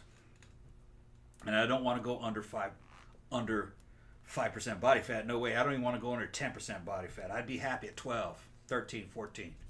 And I'm at about 15 right now. You know, when you start getting too lean, it's too dangerous. You can't hold enough water, and you can fucking die of dehydration. You fucking pass out, and the fucking EMTs get a hold of you and go, "Oh my God, this guy, he must be having a heart attack. He's treating this bitch for a heart attack," and then they kill you, not knowing that really all you needed is a fucking IV of water, fucking saline, and you hook you right up. But they don't know what they're doing. Doctors don't know much about this. Not regular doctors. Only performance doctors know about it. High performance. Well, are y'all not drinking enough water or what? What's that? Are y'all not drinking enough water or what? If you're too lean, there's nowhere for your body to store extra water. So you can dehydrate quickly. And you'll pass out. Because, man, I drink fucking gallons of water. Yeah. Every day. I'm always thirsty. Yeah. Well, we have enough body fat on us, though, for it to go. Well, yeah, I don't have any worries in that regard. Yeah. I got plenty of body fat. When you start worrying about fucking 5% body fat, and you fucking are over 200 something pounds of pure muscle, man, you're running a lot of risks. Okay, there's not much room for error. So it's better to be more human shaped. Like if you ask me, you don't want to really go too much beyond maybe like say what Vin Diesel does. Now some bodybuilders, you know what I mean, they were able to live full lives, 70s, but they grew slowly. They didn't grow quickly. Some of these young guys have gotten their hands on some of this shit, and they go from fucking skinny weakling to this motherfucker that's better than Arnold could have ever dreamed about. And you're like, how much shit? And he did it in 5 years. You're like, how much shit did that dude have to fucking take? And then a year later, he's dead. You're like, well, he had to take too much. There was a problem somewhere. And nobody really knows why. A lot of times the autopsies are not really conclusive. But if you ask me, there's a thing as you got too big too quickly. I mean, think about it. Your cardiovascular system has to grow all new veins and capillaries, and fucking your arteries have to change to supply that big fucking lean, powerful body now. And your cardiovascular system, maybe it didn't have time to really adapt to all that new stress now. Well, I mean, on the other side of that, many years ago, when we first started hanging out, I lost 90 to 100 pounds in like 5 months. Yeah. And I used to pass out all the time. Yeah. And honestly, they sent me to a cardiologist, and they were like, probably you just lost too much weight too fast. Yeah. And your body is not used to adjusted to it yet. That's all. And the problem with me is that I naturally have super low blood pressure. Yeah. Shit, I took my blood pressure this morning, and it was, 114 over 66? Yeah. Well, think about it. You know, you have the veins, arteries, and blood vessels of a fucking 145-pound weakling. In a period of about 4 years, you now weigh 200-something pounds, and you're fucking muscle-bound and you're like, what the fuck? You know what I mean? You got supernaturally big quickly. Those veins and arteries and shit had to grow and to adapt to that new body. You know, there's a chance there could be a problem somewhere. All it takes is some weakness somewhere that didn't grow properly or didn't reinforce itself properly because all the stress has gone up. It'd be like taking a regular old engine and supercharging the shit out of it and not really changing your engine internals to handle all that new power and all that RPM now. It'd be like that. But then that same dude could have maybe maintained that weight and lived a long time had he done it more slowly, to give the rest of his body a chance to strengthen itself to support all that muscle mass. I don't know, but it's inconclusive. That's just my theory. Like I said, a lot of times these dudes die and they don't really do an extensive autopsy on them. The families just want it to be over with and forgot, he was doing something. And doctors really aren't involved. A lot of doctors don't know much about what I'm talking about. They just, steroids bad. Unless you're burned, and we'll give you some. Yeah, that's just... They don't know. SideQuest here said, all right, guys, love the show, but I've got work at 3 a.m., so I got to hit the hay. Shit. Great show. Have a good night. Yeah. Aw, good night, SideQuest Hero. It was nice for you being Xana here. said tons of wrestlers died from pro wrestlers died young of steroids. That's also inconclusive. A lot of those guys they were big, but they didn't get all that lean, and they weren't all that big. There were bodybuilders. Well, like you said, I don't think it's so much the steroids. It's just that you get too big too quick, and your body can't really deal with it. Well, that's one option.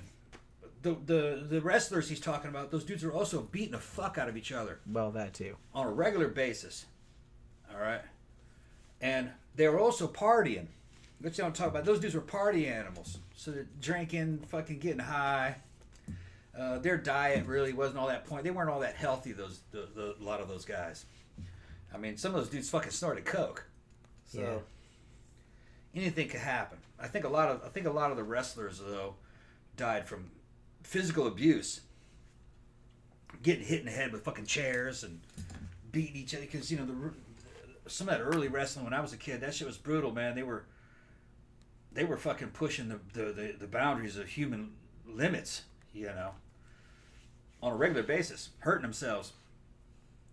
And you wouldn't know because you're on steroids. It's anti-inflammatory. So you could take a serious head injury and you wouldn't know. You know, you could fucking take a serious concussions and not feel the effect of it because your brain didn't swell, you know, like it normally would have. Well, all those head injuries still all add up, though. Just because you didn't know about them doesn't mean it didn't happen. You can only whack your brain so many times. Right. Just because you didn't know you took a head injury didn't mean you didn't take one. You took one. That's why that one dude fucking went crazy and killed his family. It was all those fucking head injuries. Chris Benoit. Yeah, Chris Benoit, yeah. Which that dude was, you know, you can't really blame the dude. He was out of his mind. His brain's been beaten in by fucking metal folding chairs for fucking years. And he didn't know. Because he was fucking amped up on fucking roids and his brain didn't swell, so he didn't know he had a concussion. You know? Like I said, not great. Not great. Yeah, those guys were just having fun. I wouldn't even call them pros. I would call those guys like fucking professional amateurs. They didn't know what they were doing. They were just wrestling and having a good time and having fun at their career and taking these drugs. And if you go back in time to see how they took steroids, they didn't really know what they were doing. They weren't taking them in the modern way, and they didn't really know how they worked. There wasn't any information. They would just get their hands on Nandrolone and they'd just inject that. Well, I wonder how much I should inject. Oh, inject more. Whatever. Yeah. They were like, well, just take it alone? Yeah, it'll be all right. No. You can't take any of that shit unless you're already on fucking testosterone. Because it shuts down your body's natural testosterone production. So your nuts will shrink up. And you won't have any testosterone in there, but you're having something like testosterone in there. Your mind will get kind of bent.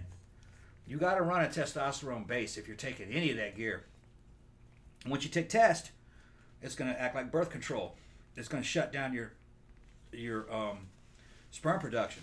So if you want that shit, if you want to fucking shoot alive rounds, you're going to have to take HCG or Clomid to keep that running. So you can never take one thing. You're going to have to take at least two. Like I said, you kind of have to know what you're doing. Yeah, you got to know what you're doing. And you have to know what the maximum is and what's the maximum for you and what it is you're trying to do and what is it you're taking. What does it actually do for you? Like, Tren doesn't really do anything for you other than what other nandrolones won't do for you. I mean, it's about the same. Dudes just take it because it has horrendous side effects that fucking make it feel like it's really powerful. But it doesn't make you any bigger. It might make you meaner. It just makes you insufferable to everyone around you. Yeah, it might make you meaner. I'm pretty sure it made me stronger and faster. But it's not worth... It didn't make as very much change in me versus, say, NPP. NPP was about the same in terms of putting on leanness and muscle. I'd say NPP better because there's no side effects with NPP as long as you're on test and as long as you got Clomid in your system or HCG. So it's called a stack. It's never a standalone treatment. It's a bunch of shit. Now, if you get a good dealer, you can get all that stack in a single bottle. So it's test and NPP and maybe like Deca in a blend that's been worked out. And then you take your Clomid pills so you can keep your shit going. So your nuts don't get little. They're going to get smaller, but not that much smaller. When you're an old dude, you know, your nuts start hanging, look like a damn turkey fucking neck, like a turkey gizzard. You go on steroids or test, man, they fucking tight like a 16-year-old boy. Yeah. Like a little fucking tennis ball underneath there, round. You can see it on a video. 2 golf balls. Go look at my nuts on a video. You'll see. You just have normal looking nuts. They're not. When you're older, they're not normal looking though. They hang. Yeah, Yeah, because of the way you're working back then. You but get yours on test. Yours don't look like that. Everything goes back to like we were when you were a teenager. Yeah, yours just look like regular. Yeah, look like balls of a fucking 18 or 19-year-old. Yeah, standard young man nuts. Yeah. Your standard young man nuts. Yeah. But that's test and HCG and test and Clomid. Can I have another one? So, you want me to make you another one? What time is it? 10:30. Oh shit, it's late. It's not that late. It's Friday night though. Yeah. A lot of people have left. Ian England said, I was in the gym for 5 years before I started. Only did it for 2 years. When I started, I was 165 pounds, and after 2 months, I got up to 185. Yeah. I was also taking a peptide that made me very hungry. was running D-ball orals. Don't remember the dose. Did he run a testosterone base with that, or just D-ball? I don't know. He didn't say. You put me on that, didn't you? No. No, you were never on D-ball. I don't remember what the fuck all I was on. I never asked. He was just kind of like, I got this, that, and the other thing. I'm just like, okay, whatever. You know what I mean? He just like kind of researches it, and I'm just kind of like, okay, that sounds good.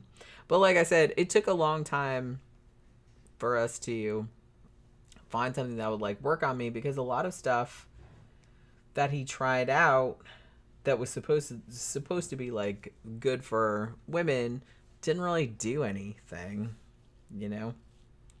A lot of it didn't really do anything. Like the main thing, I think it was Winstraw that he put me on that like fucked my voice up.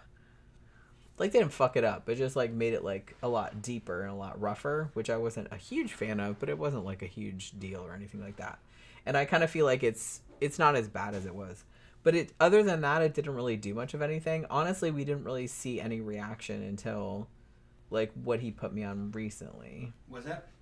Like, I was saying that like all of the stuff that you tried out on me didn't really do much of anything other than fuck my voice up. Yeah, and although that's kind of gone back to normal. Yeah, it's like, it's still deeper than it was, but it's not like... Not as raspy as it used. Yeah, because remember, like, for a long time, I was like, had some Kim Carnes, like, kind of shit going on. What made her voice real raspy was fucking... Winstraw, right? Winstraw, and Winstraw Oral, and Anavar. Which those were supposed to be women-friendly. Yeah, it didn't work out. Not on her. It didn't do anything other than fuck my voice up. Yeah, it didn't do anything but make her voice a little fucking deeper and raspier. But the only thing she really responded to was 19 North Testosterone. In other words, Deca, or MPP. Yeah. That was the only thing that really made a difference. Yeah. Like, the it other was stuff, like overnight. But like I said, we've said this before. And not that much of it. Yeah. 200 milligrams, that's a lot, but for a woman, that's a lot. But no. Like we said, I've always been one of those. I just don't react to much of anything. Yeah. I think this goes back to what I was saying earlier about all the stuff that and I've always been like real kind of like stable. Like my moods are very stable. I'm just kind of like the same, like kind of all the time. Like I feel like greater or lesser degrees of like pretty much okay, but it's like I don't have any big changes. Yeah. Because he's always kind of asking me, well, like, how do you feel? I'm like, I don't know. Same as usual. She doesn't overreact to anything. No, I really don't. She's never even gotten any acne. No. Well, I've never had that. No. Even when I was a teenager. And that's strange. Because I've given her amounts there are times where I've given her like 300 milligrams of fucking Deca. Not all in one injection, maybe like in 3 injections throughout the week. And not a single fucking zit. Nope. And the books will tell you that, oh, that's way too much. They don't fucking know. Because it changes with the person. Well, and honestly, even when I was a teenager, I never had acne. Yeah. I would have like one zit every now and then. It's just like I always had like super clear skin. Like I was like lucked out in that regard. I was talking to a female IFBB bodybuilder about her. And when she told me what her stack was, man, I was fucking amazed. You know. She was taking like 100 milligrams of fucking testosterone and like 700 milligrams of fucking NPP. And you're talking about man doses of it. Male dose. She's huge though. She's an open class bodybuilder. She's big. But it's like 700 NPP, and then she would cycle between. And there was no cycles either. She just lives on this shit. And she doesn't look like a man. She's got a deep voice. She looks like a super muscular woman. And yeah, she's taken a lot. And so I think a lot of the more normal looking female fitness girls, so not bodybuilders, they're just fitness girls, I think they're on a lot. Yeah. More than they admit. Because I've given her what was by the book a lot, and it didn't make much difference. No, it really didn't. Like, I didn't really feel any different. Yeah. Now, Xana said Jenny used to cough a lot, too, because of all this damn drugs Tom put on her. Here's the thing, though. Like, to be fair, when I was in high school, like, even my 20s and stuff like that, every now and then, I would have really bad coughing fits for whatever reason. Yeah. And honestly, when I was younger, in my 20s, when I was married to my first husband, before I even met you, I would have bouts of like coughing fits. Yeah. One time it was so bad that I couldn't sleep and stuff like that, so I ended up just going to the emergency room. They didn't know what it was. They couldn't really find anything, so they gave me albuterol, which I think is an asthma it's like clenbuterol drug. It's like and so I took it. It was like in pill form. And this was either the late 90s or the early 2000s, because I remember like where I worked at that time. And I worked there from 97 to 2001 or 2002. So I was like working there then. So I went to the emergency room. They were like, okay, well, we don't know, but it's like, here, we'll give you these asthma drugs. They didn't tell me they were asthma drugs, but they just gave it to me. So they're like, see if that helps.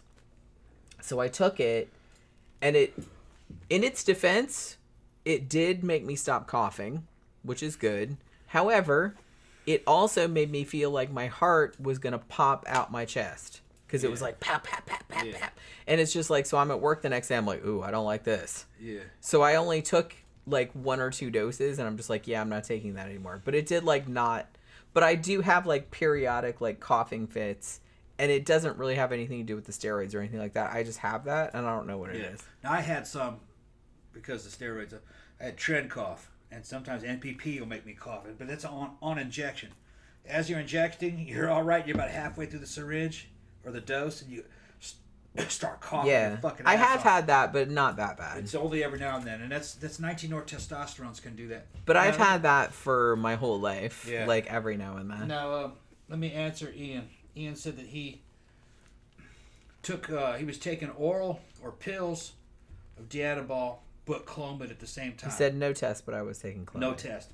Okay, you fucked up. What am I saying? I don't know. Dianabol. First of all, oral Dianabol is fucking nasty shit. It's not modern. It'll cause you to hold a lot of water, and you'll swell up a lot. So the weight that you gained on that was probably water, a lot of it. If you take that, your natural testosterone will be shut down quite a bit. It doesn't take much of Dianabol to do that. Dianabol is similar to testosterone, but it's not bioidentical. So when your testosterone shuts down, you're now trying to run off a fucking Dianabol, and the Dianabol cannot send all the signals and do all the functions that your cells need to have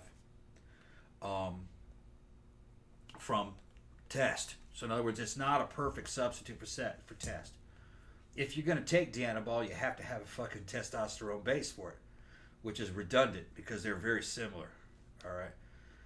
Dianabol per cc is about the same strength as test. It's not stronger than test in terms of muscle building. So you can just fuck off with Dianabol and throw that away. You can just take test. Okay? Dianabol's old. That was one of the original steroids. It's good for some things, but now it's been supplanted by other ones. I would just use injectable test. A lot of it. At least 400 milligrams a week. Now, don't go over 800. All right. If you're going to go over 800, just drop it down to 400 a test and use an anabolic steroid. But you don't want to use Dianabol, even the injectable Dianabol. You hold a lot of water. What would be better is like NPP. In my experience, none of those anabolic steroids are stronger than test in terms of fucking per milliliter or per cc in terms of muscle building. I think they're all about the same. The difference is that you there's an overdose point for fucking test. Once you start pushing 800 milligrams, you start to get kind of diminishing returns on it. You don't want to take any more. The side effects aren't worth it. But with the anabolic steroids, you can take a lot of that. They got dudes that have taken fucking 2,000 fucking milligrams of that shit a week with a little 400 to 600 milligrams of fucking test running underneath it. So you can just take a lot more of the steroids because it doesn't have the side effects as test. But in the 4 years that I've been doing shit, most of the work was done with testosterone, not steroids. I was taking steroids, but that was just like icing on the cake. The main bread and butter, the main fucking tool was testosterone. Because that's supposed to be in there. It's supposed to be in there. It's just that I took steroids because I couldn't take any more test. You know what I mean? The diminishing returns. If I could take 1,200 milligrams of test, I would have, but I couldn't. It's too much stress on your system. It's better to just take 400 milligrams of fucking test and then take like 600 milligrams of fucking something else. That's a lot easier on you. I like NPP or Deca. It's just real mild. You don't really feel it on top of the test. Don't fuck with Trent at all. Not at all. Not worth it. And I'm just saying, like, I would not advise it. No.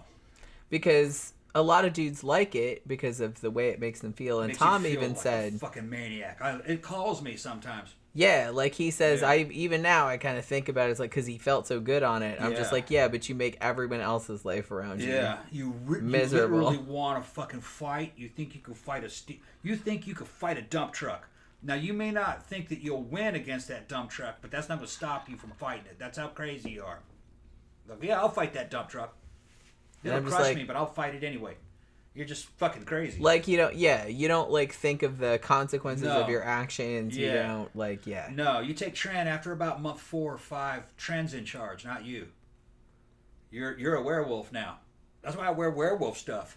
I passed my fucking werewolf. That was I passed my Tren badge. Like being an Army Ranger, you get a fucking tab or a Ranger like he tab. bought all that stuff. I got fucking werewolf tabs. I was a werewolf for fucking 5 months, basically. Well, 2 months. Yeah. 2 months I was a werewolf. Yeah. Lucky I didn't end up in prison. Very lucky. Yeah, and like I said, it's just kind of like don't. Yeah. Or shot, because we got guns here. You got constitutional carry. I fucking carry. He's got lots of guns in bars or anything like that, but.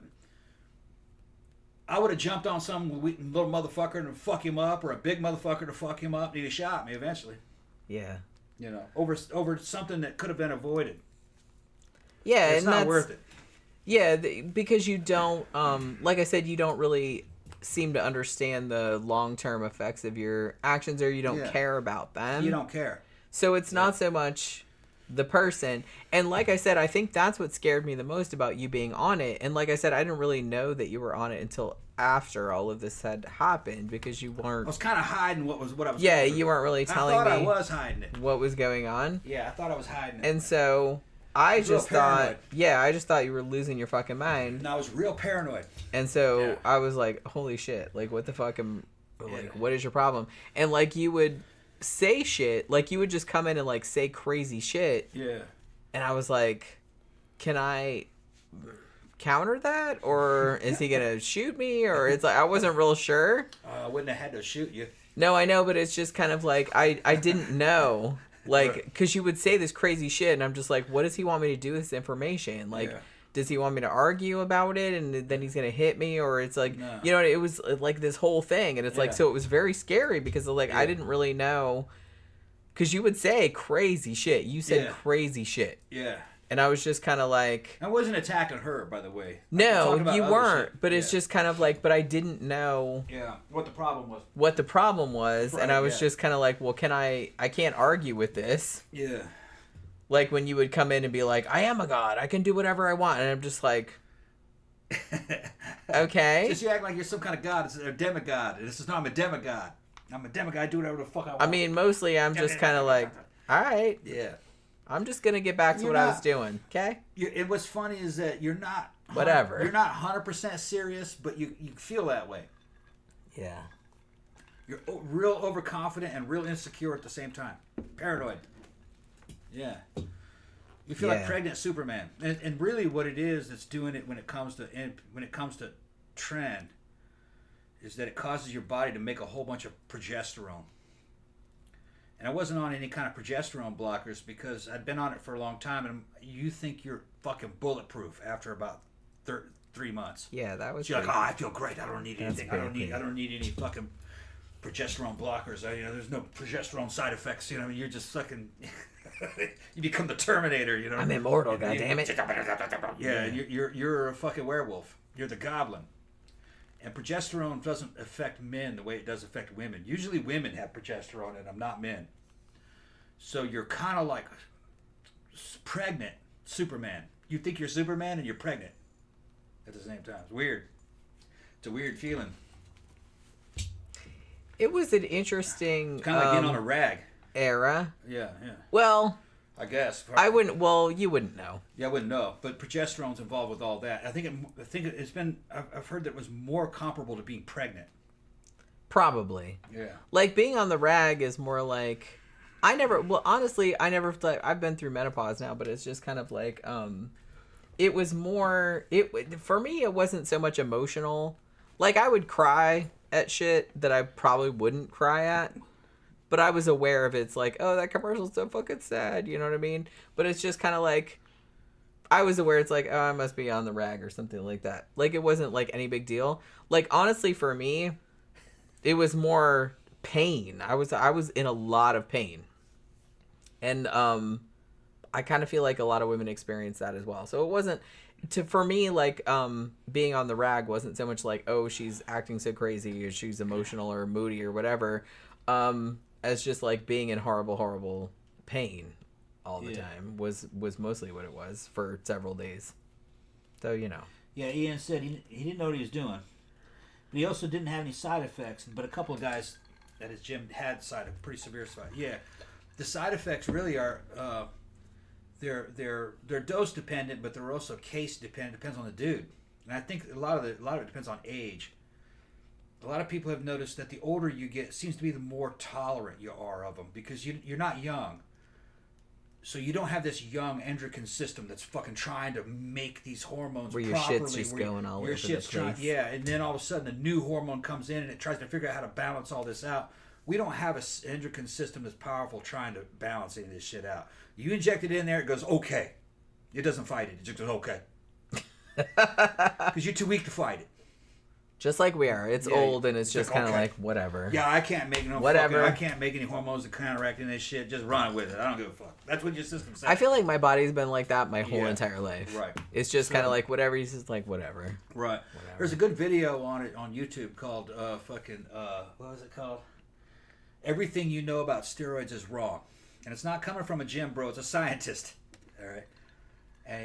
And he explains, he says, yeah, teenagers and steroids and shit, yeah, that's a bad combination. He goes, but then we're talking about old people, older people with them. You're a lot more forgiving.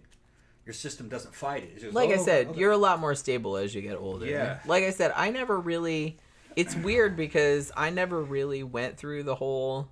I'm not saying I didn't go through puberty and stuff because I did, but it's just kind of like I didn't go through that whole. Oh my god, like all these crazy emotions and all this other kind of stuff. Like I did, but it was pretty low key. Like I've never been a real. I don't know. It was just never a big dramatic. Kind of thing. The Phantom says that I'm a fucking a Renaissance man, a real trendsetter. No, there's so many videos on YouTube from the gym bros talking about trend stories. Just get on YouTube and fucking. I mean, I'm just glad. Stories. I'm glad that you never did anything approaching some of those people's stories. Yeah, my story's nothing compared to some of these guys. Some of the shit that they've done. Yeah. I mean, I got a video of a fucking veteran guy. He's my age. He's fucking jacked as fuck. He's trying to fight the cops and make friends with them at the same time out in front of his house. He's on a shit ton of fucking trend. And he's challenging them to do push-ups. They got fucking guns on him. He goes, come down here and do push-ups with me. You guys are all pussies, you know. And they're all just like, what the fuck is happening? Yeah, he's screaming at the top of his lungs. I just want to go home. He's an ex-pro wrestler in the hood, basically. Great. Yeah. He's living in a place kind of like Sonia's place. I mean, why you want to put people through that? And it's like 4 a.m. and he's screaming at the top of his lungs. It's 4 a.m. Why you want to put people through that? Stop it. He took a bunch of meth. Oh my god. Yeah. Oh, that too? Great. Yeah, he was on trend, and he was such This is why I can never be a cop. I would just shoot He you. was such... The thing is, though, is he's like apologizing at the same time. He's apologizing and fighting, and he does go quietly. But yeah, they got a good video of him on there. I don't have the patience for that kind of stuff. Yeah. I'm sorry. And he's you wake my ass up at 4 a.m. with that nonsense. I'm just probably gonna shoot you on general principle. He was fucking. He thought he was such a badass because of all that trend that he thought he could do fucking meth too. You know. Why not? I mean, why not? Yeah, that won't affect me. He's out fucking in it. Yeah. How are some people still alive? Holy crap. Yeah. I hear about these stories. It's like, I took this and that and the other thing. I'm like, holy fucking shit, dude. Yeah. Like, I have like 5 drinks and I'm just kind of like, I'm done. I'm gonna go to sleep. He's in the center courtyard. There's like 12 cops there. They're all fucking drawn down on him. And he's challenging them all to push-up wars, calling them all a bunch of pussies. And then he wants to fight. And then he fucking going through this whole pro wrestling. He's like Hulk Hogan. He's going on and on and on. And then he starts laughing. And then he calls some other, you pretty motherfucker. And I love you. I love you. I'm not mad at you. I love you. Did he ask them if they could smell what The Rock was cooking? It did that kind of shit. They talk him into getting into the fucking gurney. And they fucking wheel him to the fucking ambulance and shit. Come on, sweetie. They got him handcuffed there. And he's talking to him and yelling. Lord. Then he tells him that he loves them and shit. It's just fucking funny, man. But I could kind of feel him because I was like, man, I know where you're coming from. I don't have the patience. I know where you're coming from. I was like that, yeah. But he's also on meth at the same time, and I don't know how much trend he was on. Must have been a shit ton. I can't imagine. But the guys in the comment section know exactly who. Yeah, it's trend and meth. I'm just imagining you on trend and then also meth. Oh yeah. Oh my god, I probably would have just fucking smothered that dude was huge though, so I think he was taking a lot. I wasn't on that much trend. Wasn't that much. It's just that I was on it for a long time. Yeah. I was probably only taking maybe 300 milligrams of trend a week. On top of maybe about 400 milligrams of test. It was okay for about 3 months. No meth month though. 4, okay, don't do any meth. No meth, yeah. That month 4 I was bent, man. My fucking brain chemistry was fucking fried. Yeah, you were doing all kind of. And I thought I was great though, man. I thought everything was feeling good, man. I was like, yeah, this is great. Meanwhile, I was like hiding under my. Yeah, everybody scared of me and shit. I was doing shows on it. I'm doing shows on it. I know. Yeah. One of these days, I should probably go back and watch the shit. It was like, we'll remember like the time period that you were on that. And I was like, I should go back and see if there's like a difference. I'm sure there is. Tattoo Our Iron Man says, like Spock in the pond farm mating period. Yeah, exactly. Yeah. You know what's funny is that Spock is like my spirit animal, right? Yeah. So, if that's his pond far show, that's like one of my favorite episodes. When our baby kitty, Pookie, when she went into heat the first time, like she went into heat like when she had an appointment to get fixed when she was still little. That's right. And she went into heat, and we like recorded it, and I called it Kitty Pondfire. Yeah. That's right, Xander. I sent you that video of that guy on the tread. I think he said, he's trying to fight 6 cops. They all got guns. They were being real patient with him though. He was also an Army veteran. He was an Army veteran, and he was fucking on a shit ton of trend, and he was an ex-wrestler. And he was on a shit ton of I'm sure it helped that he was meth. white. And meth. I'm sure it helped that he was white. Yeah. And meth. Well, all the cops were white, and he was talking to them like they were soldiers, trying to drill them, Lord, and get them to do fucking push-ups, and challenge them to push up, put feats of strength. Put them fucking guns down. He's like, get down here and do push-ups with me. Fuck that! I can do millions of push-ups. They're like, sir, push-ups you can do. I just want to go home to my family. Can you just please stop with this nonsense? He's challenging them all to feats of strength to prove who's right. Oh my god. That's trend thinking. Yeah. It is, yeah. Yeah, it's trend but thinking. Like I said, it's like fucking. Yeah. If you're just like on the job or whatever, it's like, dude, I just want to go home. Okay, it's like the end of my shift. Can you just please stop it? You're just like wearing me out. It's just tiresome. Yeah. Quit it. Just quit it. You know what I mean? Look, it's 11 almost. Almost. Yeah. Dana said Jenny's right. I don't know what you're about right what? Well, I mean, I'm right about most things. We don't know what she's right about. I'm right about everything. Okay. Pretty much. It's good that someone recognizes. Yeah. I mean, just kidding. Yeah. All right, so I guess we're gonna wrap it up, right? Yeah, this is a long show. Look at you, brought me like 2 little coffee. I didn't even eat them. You can eat them later. I'm not gonna eat on the show. That's gross. Eat them later. Nobody wants to see me eat. But yeah, so all right, so have a good weekend, you guys, because we're gonna do a movie on Monday. I don't know, like I have a whole huge list of movies that people have recommended. I don't know if anything started over the weekend that we're gonna go see. Probably not, but we have so many movies we have to like see that you guys recommended. See you, but Tim. yeah. So we'll be back Monday night for a movie review. Don't know what movie it is. We'll figure it out. But yeah, so thanks for dropping by and hanging out with us this Friday evening. This is my favorite show of the week to do because I can just get drunk and talk about what the fuck ever, which is always fun. And so, what was I going to say? I don't know. I don't remember. So yeah, so have a good weekend. Thank you for hanging out. Thank you for your super chats. And we will see you guys again on Monday. Good night.